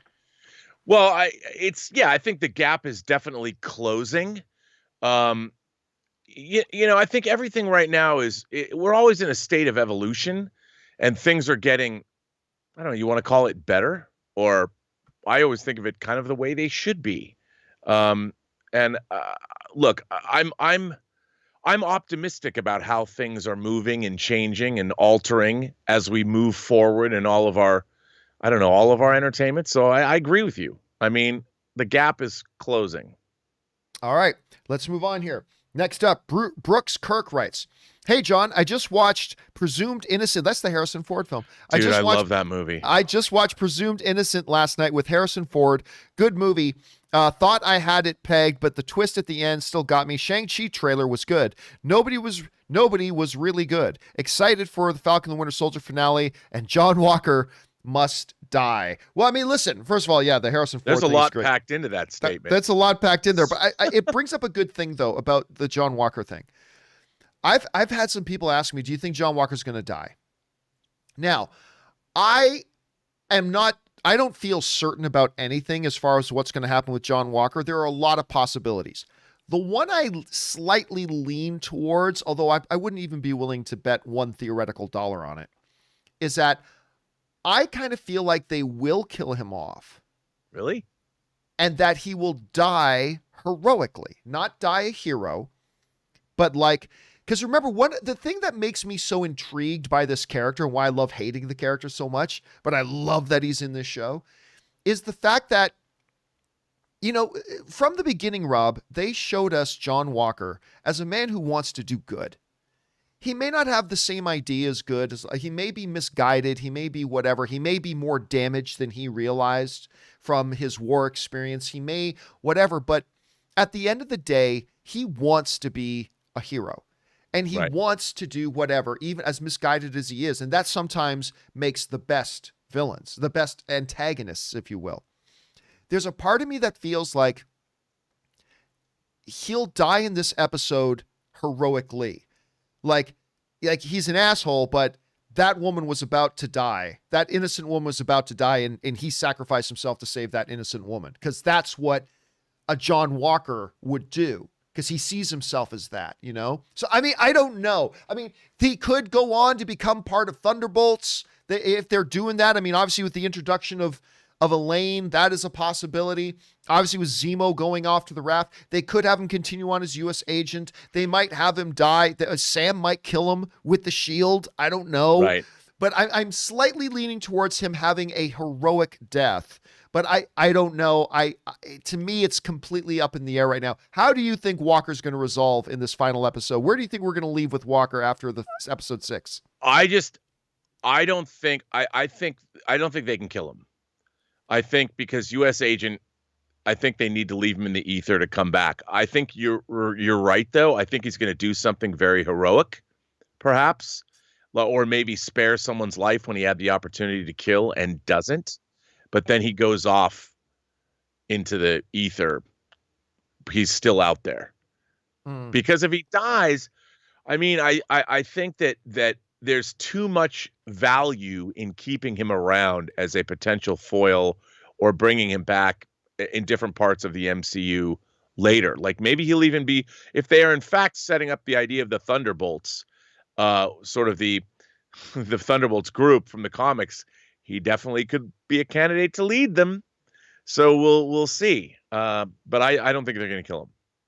All right. I think you're probably right. All right. Next up, John Campea is my girlfriend's hall pass writes, one of two. I know you grow tired of box office inflation questions, but I'm wondering, why can't we just have the financial side of the box office and also the total number of seats/tickets sold? Can't we just keep track of both dollars and attendance? We can still call movies the highest grossing movies of all time and waive all the asterisks, but also show which ones had the most people interested in attending, or do we already do that somewhat in that same way? See, here's the problem with that one. The problem with that is this. is that dollar values and the cost of going to the movies has to be taken into consideration, right?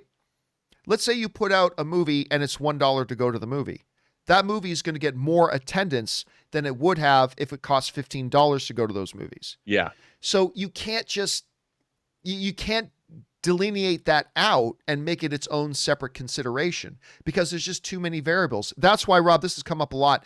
To me, I think the best way for us to adjudicate box office performance is you get rid of all the other considerations. You get all the other factors out because there are so many asterisks that you could put in there. Like some people like to say, well, inflation should be taken into consideration. What I will say to that is, okay, that's fine. Then you're going to have to justify why you don't also take into consideration the competition level, because there was an era when a movie would come out, it would face, maybe 75 to 100 other movies that year that it has to compete for box office dollars with, compared to today where there'll be like 5 to 6 to 700 movies that will appear in theaters in some way, shape, or form.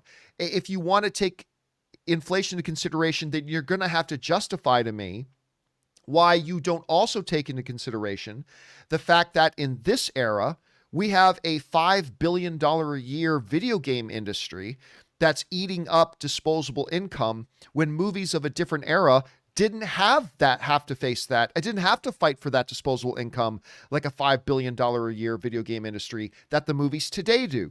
You can't justify not taking that into consideration if you're going to take inflation into consideration. So, like, to me, the most even way to do it is just say, take all the other factors out and just go with the straight dollar value.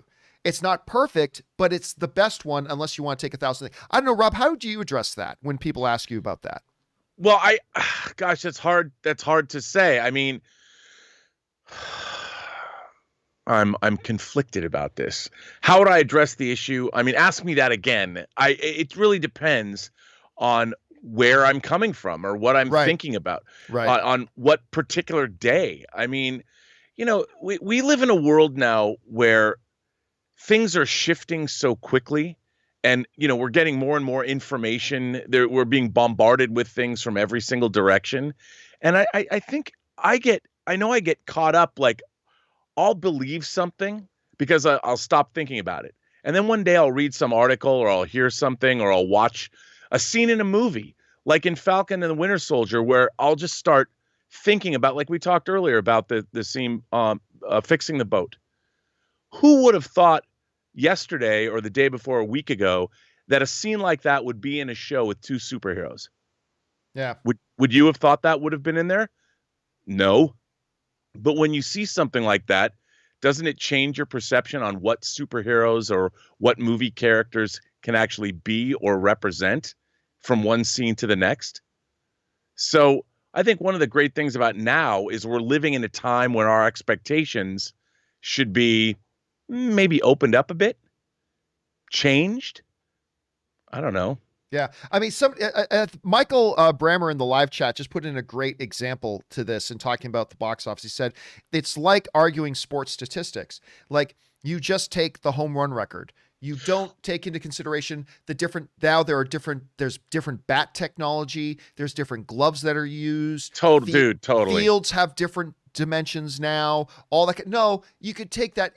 You got to either take in all the variables or you eliminate all the variables. Well, when you're thinking about, look at Godzilla versus Kong. Like you pointed out on the show yesterday that Godzilla versus Kong has outgrossed Godzilla King of the Monsters, and its box office is still, well, let's say roaring. Don't laugh. It's still roaring, but we're also taking into consideration not all theaters are open. We're in a pandemic.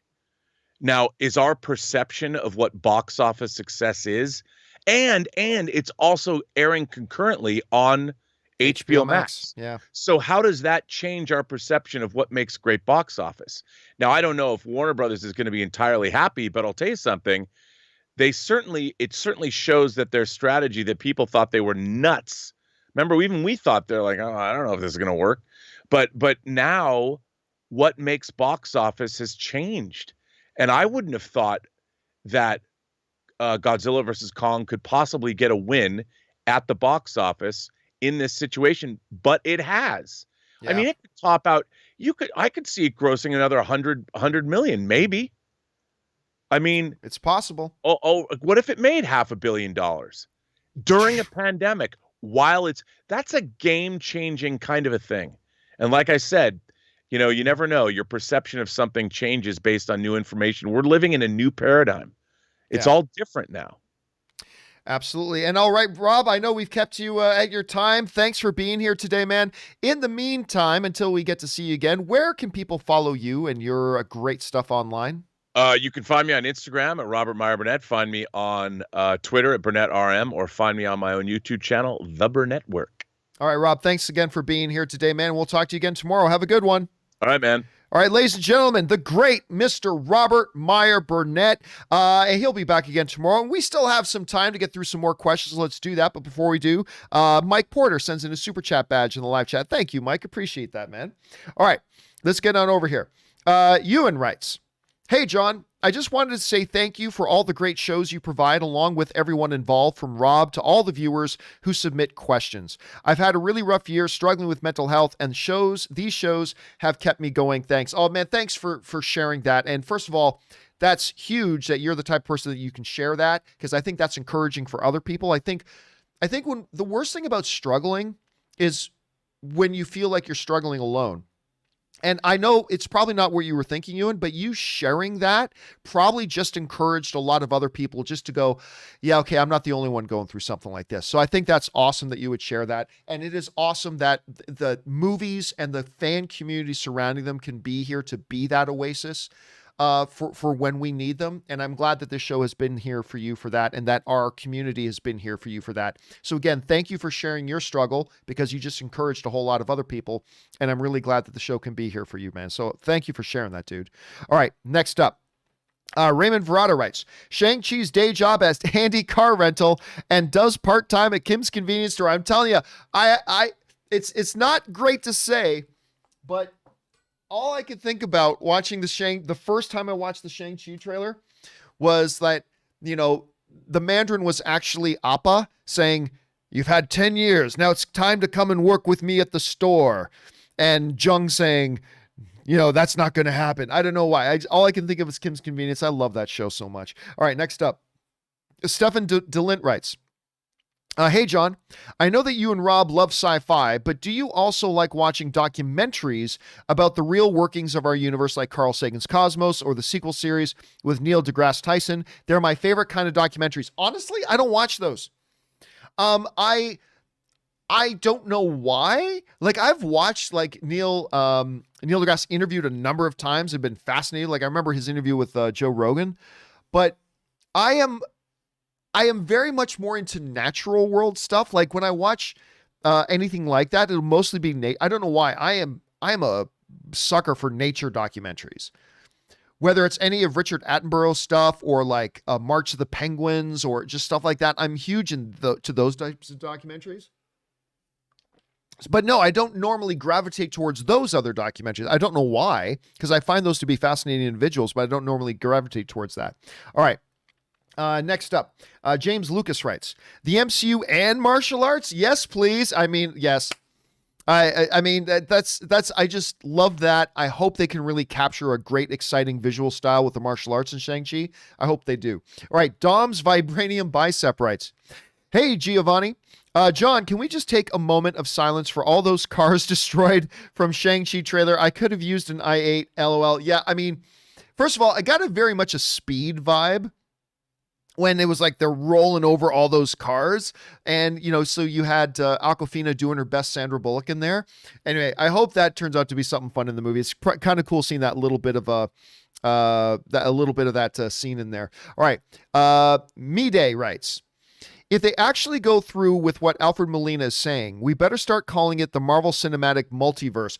Again, I don't think so, because my theory, and it's only a theory, my theory is that this story involving multiverse stuff and then leading into Doctor Strange and the Multiverse of Madness, my theory right now is Doctor Strange Multiverse of Madness is going to be to shut the multiverse down. That's where I think they're going with this. Now, I don't know that. So, John Campea is reporting. No. I don't know that. I'm just speculating as a fan like everybody else. But I think they're going to shut it all down in Doctor Strange. Maybe yes, maybe no. We will find out soon enough. All right, next up. Cameron writes, "Good day, John from Australia. Did you hear the news about Mad Max Fury Road?" Yes, which we talked about this morning.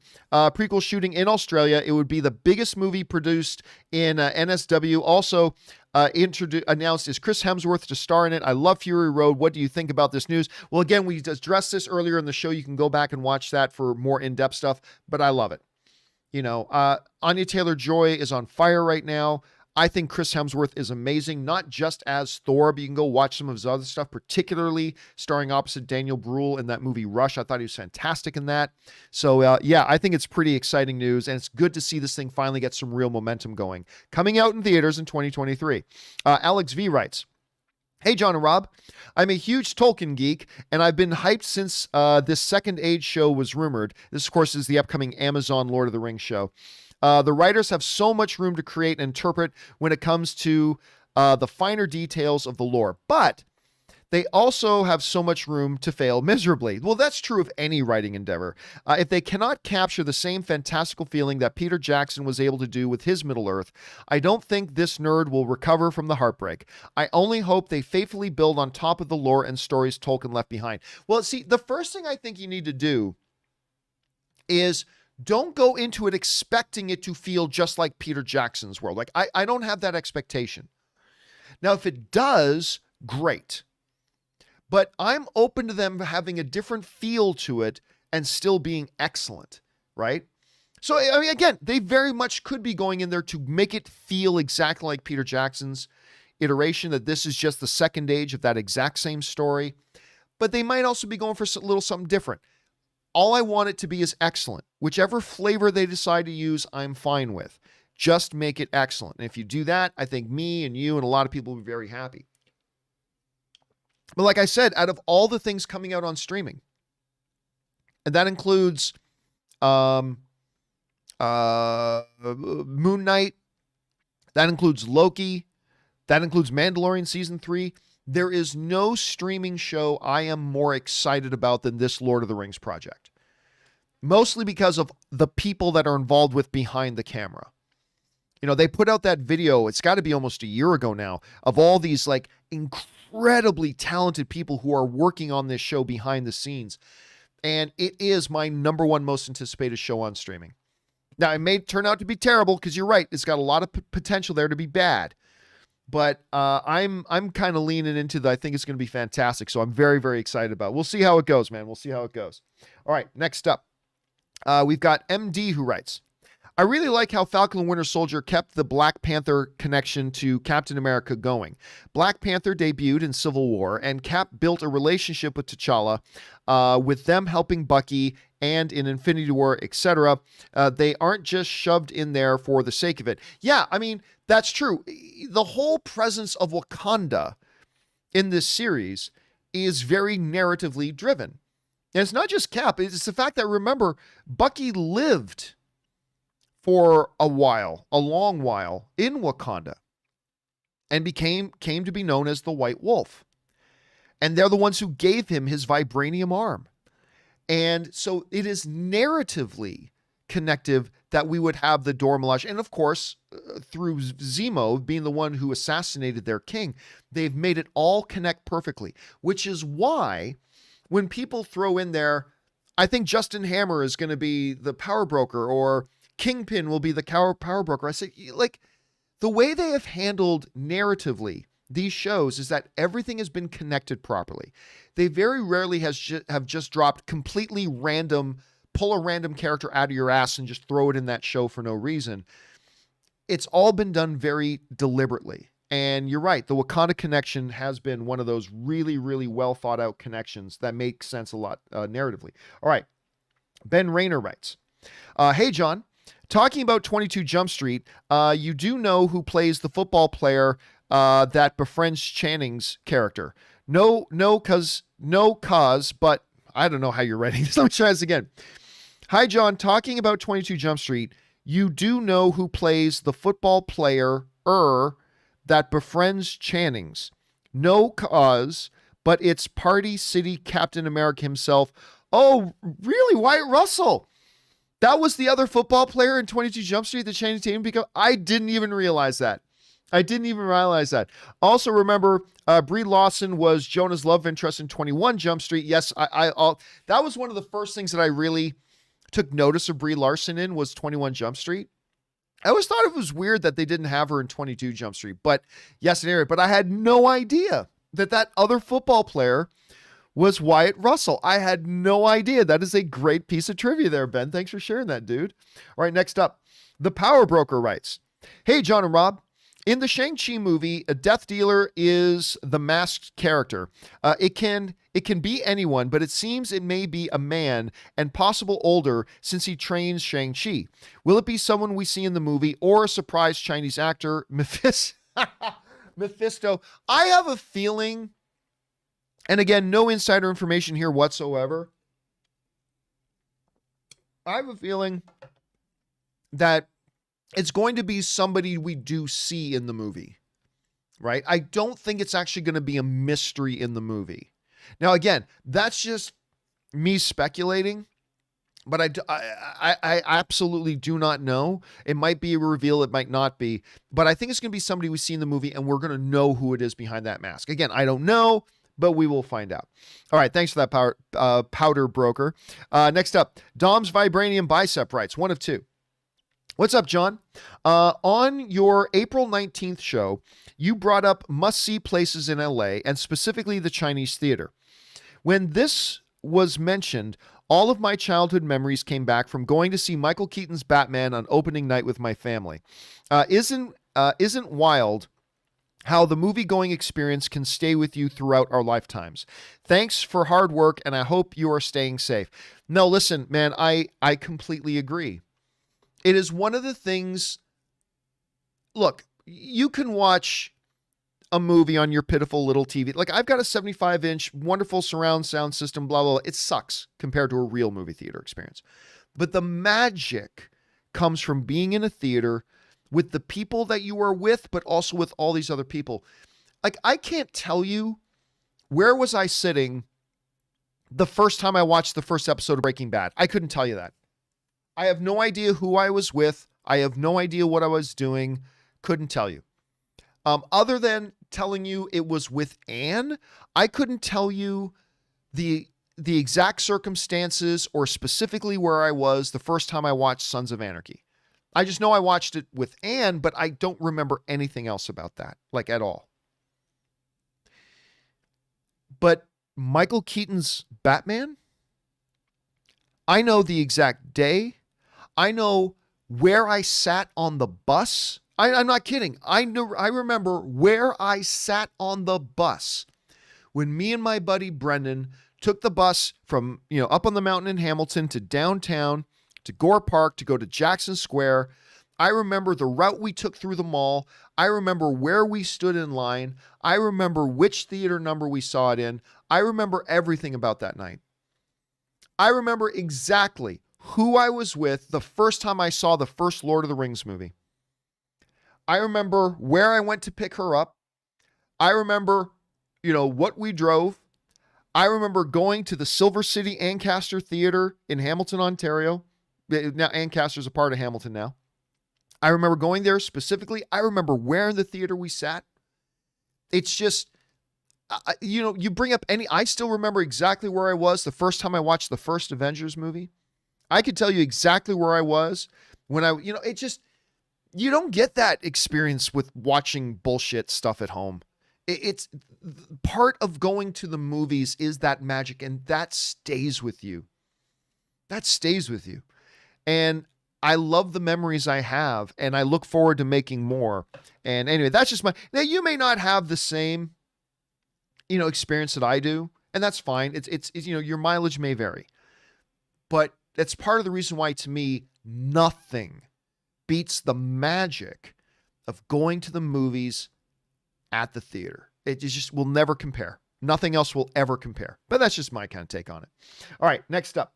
Double B Studios writes, Wow, John, we're getting 4 Marvel movies before the year's over. Super stoked. Also, thanks for your Zevia sponsor, as well as Amazon. Love the variety pack. Which one is your favorite? Well, I mean, honestly, there's a lot of varieties. I just always go back just to the straight up soda flavor. I just really like their soda flavor one the most, which is the one I stick with. And by the way, listen, 2022 is going to be a big year for DC because DC's got, let me see if I can remember correctly. DC's got the Batman. They've got Aquaman 2. They've got The Flash. And they've got, what's the fourth one? Can you guys remember what the fourth? There's the Batman. There's Flash. There's Aquaman 2. And is Black Adam 2022 or is it 2023? I think it's 2022. Yeah, it probably is 2022. Anyway, so DC's got 4 movies coming out in 2022. That's going to be a big year for them. We've got a lot of stuff Marvel coming this year. It is a good time, my friend. It is a good time if you're a fan of this genre stuff, dude. All right, next up, Miguel Zian writes, "Hello, John. I have a feeling that this topic has been discussed here before, but I'll ask anyway. What do you think happened to Red Skull in whatever timeline he's in, since Cap didn't crash the plane and instead just lived up to... I mean, I have no idea. I mean, there are so many things that, again, the writers of Infinity War and Endgame have come out publicly and said, look, a lot of things we do in these movies break a lot of things and don't exactly line up logically. There's a lot of suspension of disbelief that's needed. They've just acknowledged it. The thing about what has happened with Cap, because wherever Cap went, he never did fight Red Skull. He never went down into the ice to stop Red Skull's plan. And if Red Skull in that thing got his hands on the Tesseract, and did he take over the world in that thing? I don't know. Literally, the possibilities are endless, and they could say anything they want. This is part of the messiness of multiverse and why I personally don't like multiverse. It just, it says we don't have to follow any rules of logic. We can just say anything happens, and you just got to live with it. And the Red Skull thing is a great example of that. But it'll be interesting to see what they do moving forward. Maybe the power broker is the Red Skull. Who knows? All right, next up. An anonymous viewer writes, what are the chances of Amazon premiering the Lord of the Rings episode in cinemas for one weekend? Game of Thrones premiered the last 2 episodes of season 4 in cinemas, so it could work. I mean, yeah, it could. And they may even try something like that. But remember, the whole thing about, like, when Game of Thrones did it, it was already the biggest television phenomenon in history, right? Game of Thrones was already established as the must-see TV thing in the world. This Amazon Lord of the Rings show it's nothing yet. It hasn't done anything yet. Also remember that the main reason Amazon is making this is to get people to sign up for Amazon Prime. So it would be counterintuitive for them to give people another way. Now you can make the argument, yeah, but you show them episode 1 in theaters, they then sign up for Amazon. That's a reasonable thing too. So, but I'm going to say probably a very, very small chance of that. Like maybe for Lord of the Rings season 2 or season 3, if Lord of the Rings becomes a really big deal. But right now, it's nothing. This show is nothing. It's never aired a single episode. So I'd say give it a couple of seasons to see what happens, like what happened with Game of Thrones. Because Game of Thrones didn't do that for season 1, 2, or 3. So we'll see where they go with that. All right. Aaron Moen writes, I ask about premiering the episodes in cinemas because it could help them get some money back. Not really. When you juxtapose that against the cost it would take, how much money it would cost to distribute it into theaters, the deals you would have to sign with the cinemas, plus the fact that you then got to market it as a theatrical release, which is going to be an entirely separate marketing budget. Are that many people going to rush out to the theaters just to see one episode? It's not even going to be like the full story, to see one episode of what they're going to get on Amazon a little bit later. I don't know that they would actually recoup a lot of money. If you do it at all, you do it as a marketing thing. but I don't really see them recouping at the end of the day a lot of money, especially again, since the show's never even been out and nobody knows if the show's any good. So we've got to see where they go with that. All right. The Powder Broker writes, hi again. Well, thinking about it, if the death dealer is female, would it be Shang-Chi's mother? There are a couple of actresses in the cast, including Michelle Yeoh, who, by the way, correct me if I'm wrong, was very conspicuous by her absence in the trailer. I don't remember seeing Michelle Yeoh in the trailer, which to me is sacrilege. If you got Michelle Yeoh in your movie, you show Michelle Yeoh in your trailer. But, so maybe that could be a little bit of sign. Again, maybe she was in it briefly and I missed her, but I did not see Michelle Yeoh in the trailer. Anyway, I may be reaching, but I'm always watching. Yeah, I don't know. It's definitely possible, and maybe there's a reason they're kind of keeping her a little bit under wraps.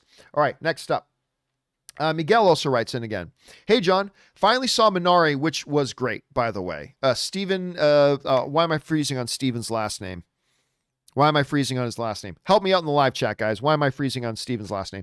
Finally saw Minari, and I thought it was great. I liked it so much. Steven Yun, there you go. Sorry. Thank you for that. Was great. Do you think he'll be A-list maybe in 3 to 5 years? Have you seen it? Thoughts on the direction? The two kids were great. Also, the grandma is fantastic. The movie's great. It's brilliant. It's all the accolades it's getting. Do I see Steven Yeun being A-list? No, I don't.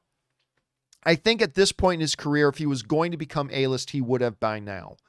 Now, that doesn't mean I don't think his talent is right up there. Like, you look at a guy like, why I keep forgetting on Ben's name. I always freeze on his name. Hold a second. Let me see if I can find it. Ben Foster. Like, Ben Foster, I think, is one of the... Seriously, I think he's a top 20 best actor in the world. I think Ben Foster is honestly a top 20 best actor in the world. But he's never going to be A-list, like celebrity A-list. Because if he was going to, it would have happened by now. Despite the fact that I think he's one of the truly great talents in the industry.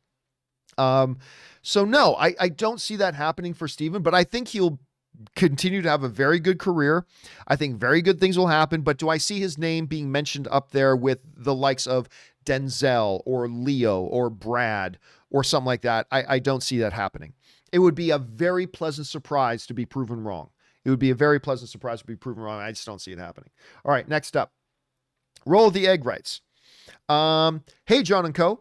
I was an extra in Captain America, the Winter Soldier for 13 frames, skipped my editing class to stand in line and apply. End of shooting day, the AD asked, who hasn't been in a scene yet? I got to be in the museum scene walking towards Captain America statue. Great fun at $14 an hour. Hey, listen, when I was still living in Canada, I had been reached out to because I was doing my movie website at the time called The Movie Blog. And so I got reached out to by a couple studios who would say, hey, we're shooting such and such a movie in Toronto, which I live pretty close to Toronto. And do you want to come be an extra? And I would do that. And I liked it so much that I submitted my name saying, hey, put me on your extras rotation. And I started getting invites like every week to go and be an extra in this movie or that movie or whatever, because all these movies were shooting in Toronto and Hamilton and Southern Ontario area. And I started getting these things all the time. And it was a really interesting learning experience, just being on and around set. Now, the life of an extra is boring as hell. Because literally, like, you going on set and you will just sit in a holding area or in a staging spot for like 3 hours, 8 hours, 10 hours, just sitting there waiting. And then an AD will come in and say, all right, extras for this scene, let's move. And they bring you over to the main part of the set. And then you'll be on the main part of the set for an hour or two, like basically doing nothing, standing around. And then for 1% of the time, you're actually doing what's going to be recorded and stuff like that. But we were getting paid at the time, like $12 an hour to just sit around. So, you'd bring a book, you'd bring your studies, you do whatever, you sit around. Listen, I would encourage any of you, particularly if you live in Atlanta, New York, Los Angeles, Toronto, one of the big filming areas, look up online extra casting, like casting agencies that specifically work with extras, and submit yourself And then when they have needs for extras, they can say, oh, they need certain people like this. And they know you're one of them, and you'll get a notice saying, hey, you want to come down and be an extra movie? It's actually really fun. You make a little bit of money, whatever. It's kind of fun. All right. Anyway, sorry, I spent more time on that than I should have. Next up, an anonymous viewer writes, hey, big fan since the AMC days. Thank you so much. I'm so excited that we're getting 2 Ridley Scott movies this year, The Last Duel and House of Gucci. Which one are you more excited for? That's easy. And which one do you think will be more financially and critically successful? On both counts, I'm going to go with the first one, The Last Duel. Ben Affleck, Matt Damon, together again on screen. I think that is one I have been... First of all, the story sounds incredible. The story sounds great. You pairing those 2 guys on screen together, which I think is great. And by the way, let me just hold a second. Let me just bring this up quickly here. Oh yeah, that's right. And Adam Driver is in there as well. I totally forgot. Adam Driver's in there as well. And Ben Affleck and Matt Damon actually wrote the screenplay for it. So, they're writing together again. Of course, they won an Academy Award together before on writing screenplays. So yeah, for that reason and several others, that's the one I'm most excited about, and one I think has the highest potential for some success. All right, got time for just a couple more here, guys. This one comes to us from Boosh Bobby, who writes, the Charles/Eric portrayals by McAvoy and Fassbender were amazing. Yeah, they were great. Curious what your thoughts were on them. I think they were fantastic. I mean, they're not Ian McKellen and Sir Patrick Stewart, but if it can't be Ian McKellen and Patrick Stewart, those guys were great. I love their iterations as Charles and Eric. Anyway, however unlikely, my dream scenario is Feige finding a creative/convincing way to merge them into the MCU. Absolutely not. Even if that means the rest of the Fox X-Men has to come too. No. I think not only do I think it's not going to happen, I think it's a bad idea. Listen, the Fox X-Men universe had run its course. It was done. They were only, I mean, with the rare occasion of something else like a logo and whatever, but they were getting, diminishing returns on box office. People were no longer excited about that X-Men universe. So now you're Kevin Feige and you now have the rights to the X-Men characters. Do you really just want to keep beating that dead horse and just continue on that X-Men universe? No. And Kevin Feige doesn't like playing in other people's sandboxes. He wants to create his own. He wants to create his own iterations of the X-Men and that world and those characters and stuff like that. And honestly, that is the best approach. Now, listen, again, I loved Eric as played by Michael Fassbender. I love Charles as, that again, the chemistry between the two of them, McAvoy and Fassbender was terrific, but you don't base decisions on your overall movie universe on, I really want to have these 2 actors. So let's base our decision about how we're creating our entire cinematic universe around the fact that we want those 2 actors. That's not good decision making. That's not how you prioritize making those sorts of decisions. So while I loved the 2 of them, I really can't see Kevin Feige doing that. And I think it would be a mistake for him to do it. Start fresh. Get rid of all the old baggage. That includes a lot of the success they had. But again, the fact of the matter is the X-Men universe had become worn out. It had run its course. It was getting diminishing returns. Do you really want to just trying to revive that corpse? Or do you start fresh, a totally clean slate, and let Kevin Feige do what he does? I think that's the right thing to do. So listen, Bush, I am with you and my shared love with you on those guys playing those roles. I totally do. But again, I just think I can't see Kevin doing it, and I think it would be a mistake to do it. All right, guys, listen. There are still more questions to come, like from Willow and Alan, and if you don't answer this and others, I'm going to do another, just because I had so much fun doing it yesterday, I'm going to do another companion video from my backyard later today. So we'll get caught up much more on a lot of your questions that came in. So we don't have too terribly many to go. So we will get caught up on those. I will do that a little bit later. And then, of course, again, tomorrow on the John Campea Show, we'll be back. Hey, listen, guys, can I ask you guys for your input on this? Just starting today at noon, Los Angeles time. Normally we start at 10 a.m. Los Angeles time. Today we started at noon because of the Apple event. What did you guys think about us starting at noon? I mean, I'm not going to lie to you. If you guys were cool with me starting at noon, I don't mind the idea of being able to sleep in an extra couple of hours than I normally do. Like this 5 and 6 a.m. thing, I do it because I have to. I don't do it because I like it. If I could sleep in till like 7 or 8, that'd be pretty sweet. I don't know. Are you guys like, nope, the 10 a.m. thing, that's the good spot and is great. But do me a favor, let me know your opinion of that. Would you mind if we moved to 12? I'm not really thinking about it, but just since we're here, what do you think? Should we just keep it at 10? I'm totally cool with that. Let me know what you guys think. But that will do it for me for now, guys, for this installment of the John Campea Show. Thank you so much for being here. Big thanks to Robert Meyer Burnett for bringing his glory and goodness here. Thanks to all of you for taking time out of your day to spend some time with us here. And a special thank you to all of you guys who sent in those live comments and questions. Number one, because you give us great fun things to talk about. But number two, you supported this channel as you did it. And all of us involved here at the John Campea Show, thank you guys very much for that support. Remember, guys, do the 4 main things. Stay smart, stay safe, take care of yourselves, and please take care of the people around you. That'll do it for me for now, guys. My name's John Campea, and until next time, my friends, bye-bye.